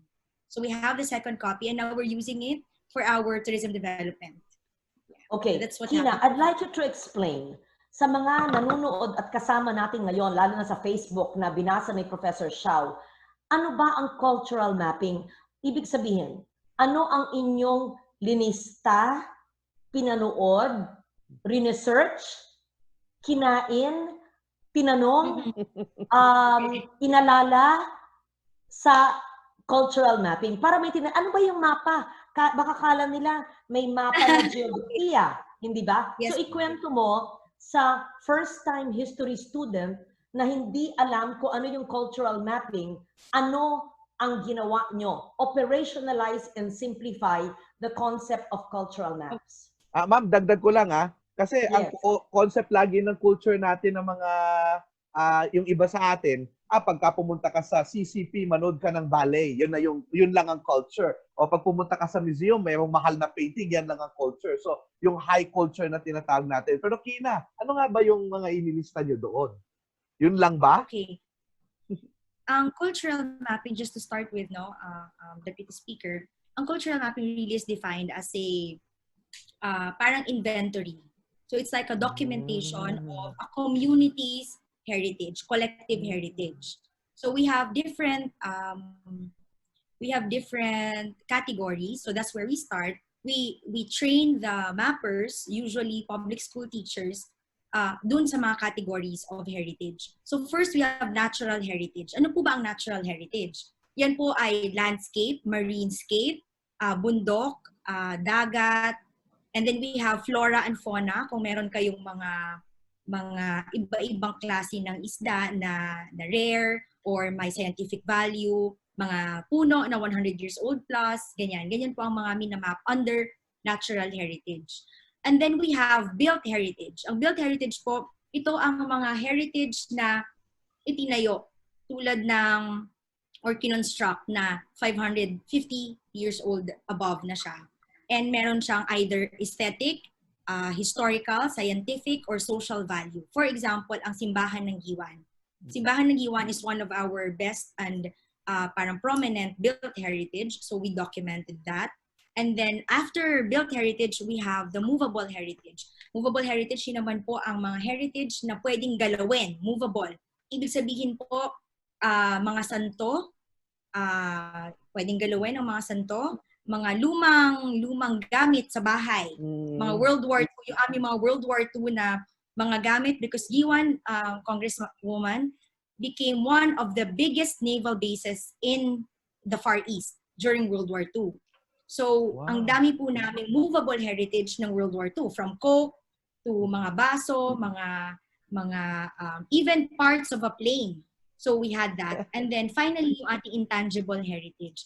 Intangible heritage po ay mas rich for me in terms of documentation in Giwan because dahil nga nababagyo kami, ma'am, wala ho kami masyadong built heritage kasi nasisira po ang aming built heritage. What we have are strong intangible heritage from music to dance, to folklore, to jokes, even mga jokes po namin, language. Hanggang chismis, di ba? Hanggang mga kwento na kanto, kwentong sari-sari store na chismis, si ganito pala. Ang kasama niya si ganyan. Ay, naku, hindi niya pala magkasama dahil si ganito. Yan ang mga hilig ng iba, hindi ba? Maaring hindi mahilig sa research, maaring hindi mahilig sa kultura, maaring hindi palabasan ng kasaysayan, pero pag si ganito, kasama ni ganyan, nakita sa ganyan, nagtago sila, nabisto ni ganyan. Kasama yan sa culture mapping. Tama, Kina? Opo, yung gossip and chismis. Ginagamit po namin, isang tool po ang pagiging conversational sa pag-elicit ng culture, but finifilter po namin din ano ang minamap out. Meron po tayong operationalize, ma'am, meron po tayong 4 criteria to know its heritage. So we have artistic significance, kung ito ba ay gawa ng isang national artist, ito ba ay may artistic value, ito ba ay rare in terms of design, And then second, we have historical value. Ito ba ay nakakabit sa isang historical person? Ito ba ay may role in local, international, national history? Then we have social value. Ibig sabihin po, ma'am, ito po ba ay kinasanayan? Kinasanayan na itong puno ba, itong bridge ba, parang dito kami nagde-date for many, many years. So nagkakaroon po siya ng social value or community value. And then scientific value po, kung meron siyang source, magiging source siya for education, like archaeological sites. So ito po yung nagiging criteria namin to map out ano po ang community heritage na sinasabi natin. But definitely, ma'am, nagagamit po namin ang chismis as a tool to gather these data. Kasi tandaan po natin na we don't come into a community as experts. No? Parang mahirap naman kung experts ang magmamap ng kultura ng isang komunidad. Dapat po, ang komunidad ang mag-map ng kanilang kultura. At usually po, ang komunidad ay hindi naman po sila trained in terms of documentation. So sometimes po, nagagamit talaga ang ganitong informal na tool in order to map out yung kanilang culture. So ayun Very po good. ang How long did it take you to do your cultural mapping in Giwan? around 4 months po. And only because malayo kami and Sir Eric had a difficult time crossing over. But we usually po mga 3 months, 2 to 3 months or 4 months. Are And then you able to present to us the hard copy book culture map and then post photos and video of the culture map documents you have for a possible future episode? You mean, ma'am, if we can right now? If you can present it, not now, in a future episode so that people will understand our words. Kasi pag sinabi mong, so pwede mo ipakita, let's say, yung hard copy mong libro, tapos sasabihin mo, ito yung litrato ng simbahan, yung art cards, papakita mo, ito yung aming mga pagkain, ganun. So, sa artistic heritage, di ba yung 4? Artistic, ano yung iba? Historical, Historical. I'm sorry, artistic, historical, scientific po, ma'am. scientific, And then social or community social. value. So, nasa libro mo, 4 bang chapter yan na pwede mong ipakita yung resulta. Kumbaga, nag-present ka ng cultural mapping ng Giwan sa ating show para yung 30 others na pinuntahan ni Magellan, alam nila ang ibig mong sabihin na gagawin nila. Okay, Is it sige possible? po. Sige po. You can do that. Yes po. I'll coordinate with the USCCC PET through Dr. Eric Cerudo, so he can also work with us dun sa presentation of cultural. How long will it take you to present a cultural mapping document of your town? Duration, ma'am, or from Yes. now until? No, the presentation for a webinar. How many The minutes? preparation. Yes. How many minutes? 30 or Okay. less? Okay, perfect. Is that not interesting to have a compress it in 20 minutes, extendable to 30? So we understand, and then NHEP will call all the 30 or more. Professor Shao, you have to find out the exact footsteps of Magellan. They will call all the LGUs, the mayors, and the administrators, and the cultural officers of every town na Magellan went to, so that they have an understanding, ito palang ibig sabihin ni Loren Legarda, palaging cultural mapping sinasabi niya. So if we have a Zoom of 30 or more, and Giwan takes the lead because nauna kayo before Yolanda, tapos hindi lang kwentong ganito, because when we talk about artistic, when we talk about historical, when we talk about social, when we talk about scientific heritage and the 4 pillars, come on, Professor Shao, come on, Kina. Only a few of us actually understand in this Right. time of pandemic, and today is the first day of ECQ again here in Metro Manila. Would people really care about it? And so, but if hinihimay natin at ipapakita natin na isang far-flung town from the center of commerce here in Metro Manila na naglandfall ang Yolanda na sinagip nila ang kanilang dokumento sa cultural mapping, maintindihan nila, mahalaga siguro dahil yung mayor, isa sa mga una niyang sinagip ay yung cultural mapping documents niya. Tapos, magkakaroon tayo sa panahon ng pandemya na magagawa na makabuluhan at makasaysayan. Hindi ko sinasabi ang iba nating ginagawa, hindi makabuluhan. No. In fact, all of this that we're doing really is to maximize the utilization of our time, especially for the 30 or more areas in the tracking footsteps of Professor Shao of Magellan, right? Ano ba exact number? I want to be accurate, Professor Shao. Naku, Ilan ma'am, ba yan? actually, tinatanong ko nga yung secretariat dahil hindi ko rin talaga maalala ngayon yung eksakto. Oo. Pasensya na. But we have to know exactly because that's part of history. We have to know, based on Pigafetta's documents, saan talaga pumunta si Magellan, saan tumuntong. Right. Nagpunta, alam ko, ng Batarasa sa Palawan. Alam ko, nagpunta sa Bohol. Alam ko, saan pa yung ibang lugar. So lahat yan ay iimbitahin natin sa future webinar at lahat ng mayor at cultural officer at municipal or city administrator para kanilang maintindihan. Tama? And we will invite cultural mappers like Professor Zerudo, if okay with you. Yes. Because he started doing G1. Yon, di ba? Then this can be done online. I know that the NCCA also does this online, and there's no expertise that belongs to just one group, one institution, or one person. NHCP does it, NCCA does it, Professor Zerudo does it, Kina Kwan and her Historical Society does it. Professor Shao, do you do cultural mapping? Well, I teach some of those who are doing it. So, Okay. yes. So we can I'm have, actually with Dr. Yes. Zerudo. Kina? I'm doing it with Dr. Zerudo. And just to add, ma'am, dun sa ano ang gamit or silbi ng cultural mapping, just to give you a concrete example, iba DepEd right now is doing localization and indigenization. They're using their local culture to teach math, English. Sometimes yung mga teachers po natin lumalapit sa akin and would say, how can we teach local culture when we don't know about it? Wala kaming material. So that's where we use our cultural.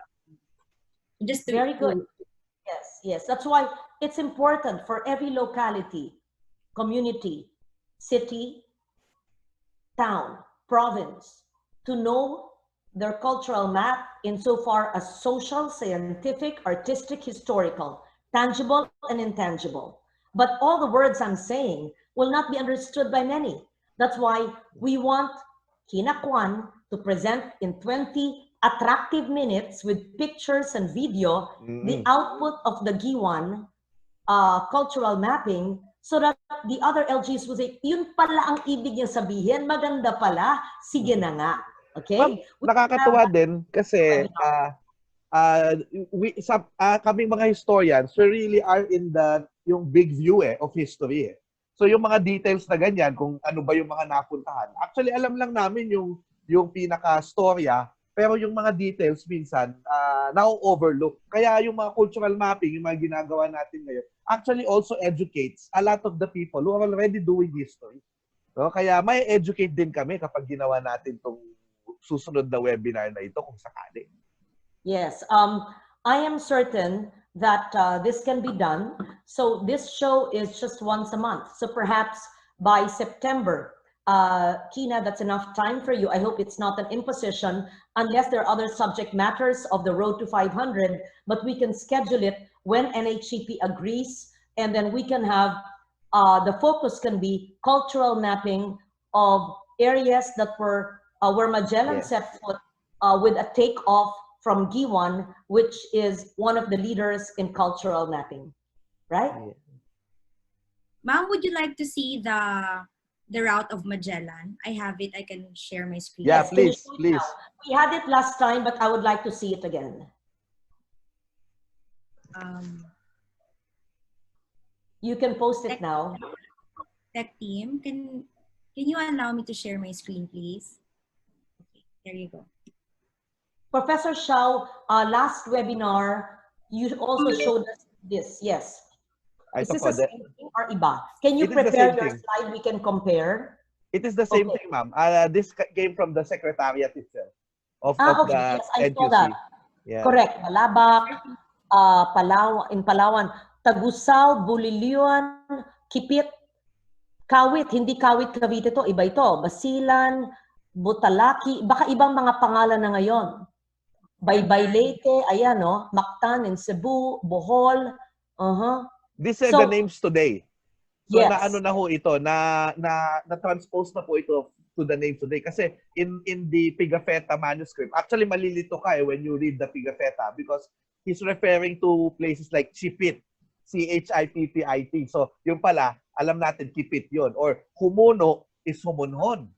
Or Mazawa, that's why we are confused before kung Mazao Butuan o Limasawa Leyte. But mukhang Limasawa. But yan o makikita natin na ngayon, itong nasa mapa natin, these are the sites as they are known today.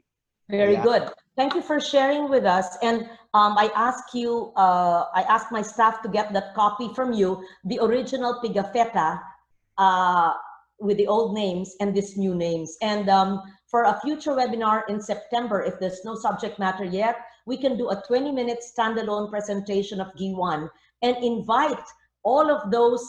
Professor Shah will give us a number. If it's 30, the exact number, LGUs and their cultural officers and or local government chief executives if they're interested to join us. And that can be a project of the National Historical Commission and the DepEd, and the teachers in those municipalities and localities can be trained in a virtual online training by Kina Kwan, Professor Zerudo, and whoever would be willing to help out, right? Okay, ma'am. Yes, Thank you. yes. I said I was just about to say goodbye at salamat sa inyong pag-take over ng 1 hour na aking trabaho.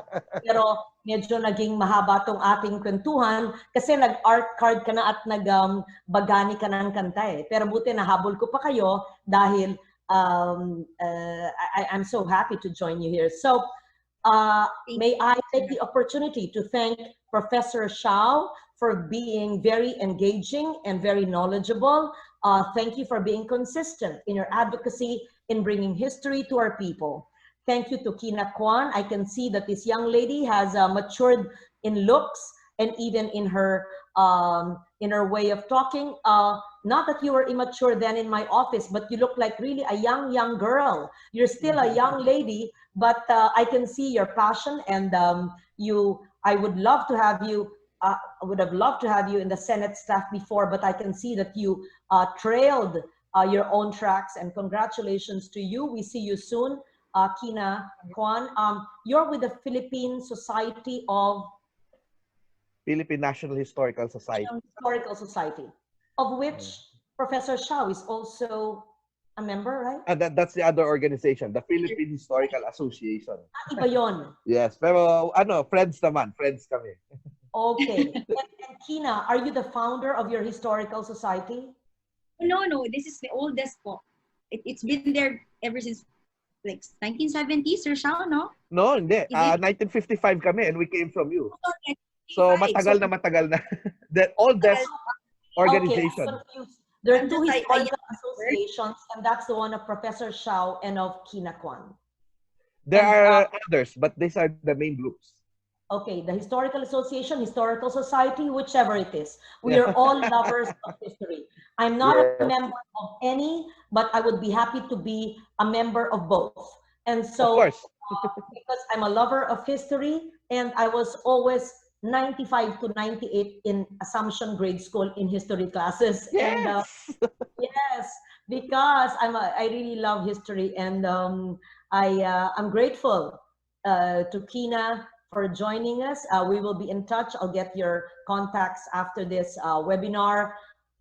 For those who just joined us today, this is the Road to 500. Road to 500 means the arrival of Magellan, a Portuguese explorer, funded by the Spanish government, the royalty in the 1500s, who traversed the seas to look for spices and came to these parts of the Philippines as shown in the map. Giwan is one of the areas, and that is significant. No, he did not discover the Filipinos. No, he never discovered the Philippines. No, he was not the first for obvious reasons. He was a visitor. He explored the world. And the Philippines is part of the circumnavigation of the planet. We are an integral part of the circumnavigation of the world, where Ferdinand Magellan had an encounter with Filipinos and had an encounter with our hero Lapu-Lapu, whose monument is erected in Cebu.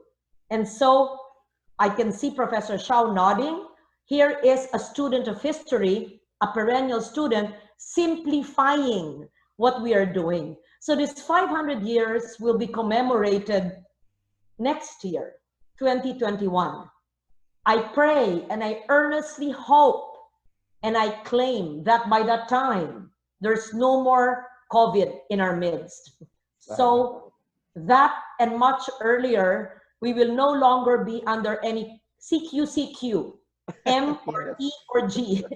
Yes. We will scratch out Amen. those names in our alphabet. No more CQs. We have IQs for history.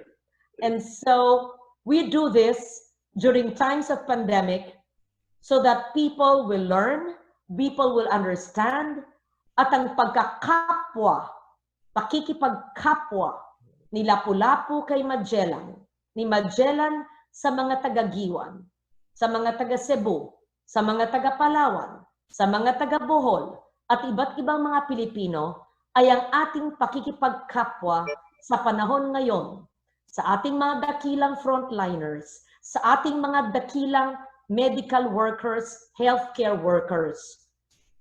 Kami po ay nagpapasalamat sa inyong lahat, sa inyong pakikipagkapwa, sa inyong mga sakripisyo, sa inyong mga ginagawa para masalba ang buhay ng mga may sakit.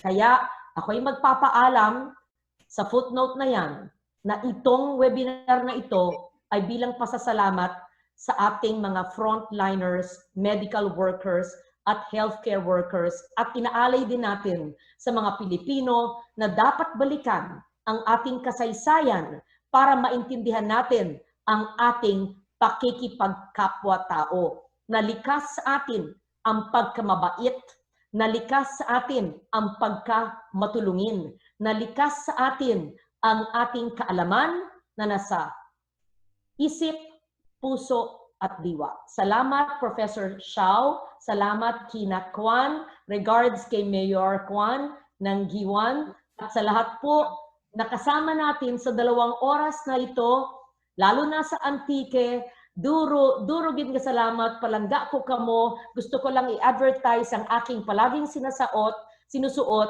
na gawa ng mga women weavers ng Antique, at ito ay gawa ng isang batang-batang designer na si Designs by Marie. Because we wear local, we buy local, we patronize local.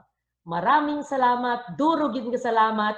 Thank you, Professor Shao, Kina Kwan, NHCP, and to my hardworking staff. Thank you, God bless, be safe, pakikipagkapwa. Saludo tayo sa ating mga bayani, ang ating mga health frontliners. Thank you, God bless.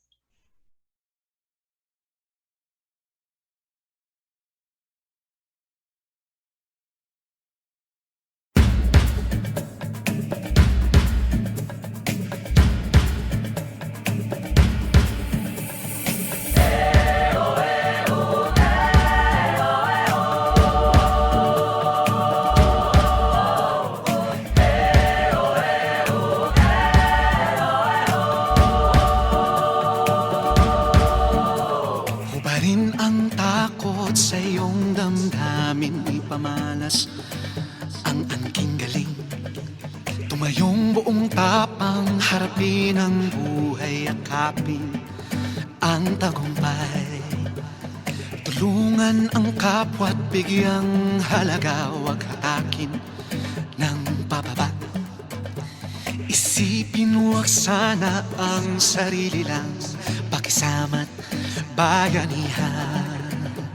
Subukan nating isulong at ligawan ang magandang bukas. Ikaw at ako magkasama tayo, salubungin ang kinabukasan. Pag-anin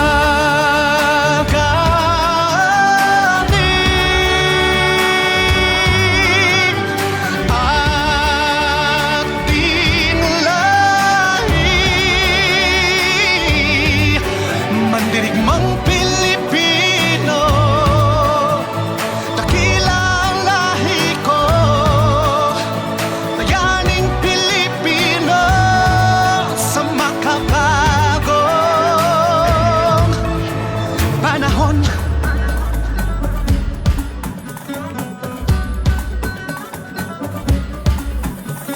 Halina't hawakan ng aking kamay, sabay abutin natin ang tagumpay.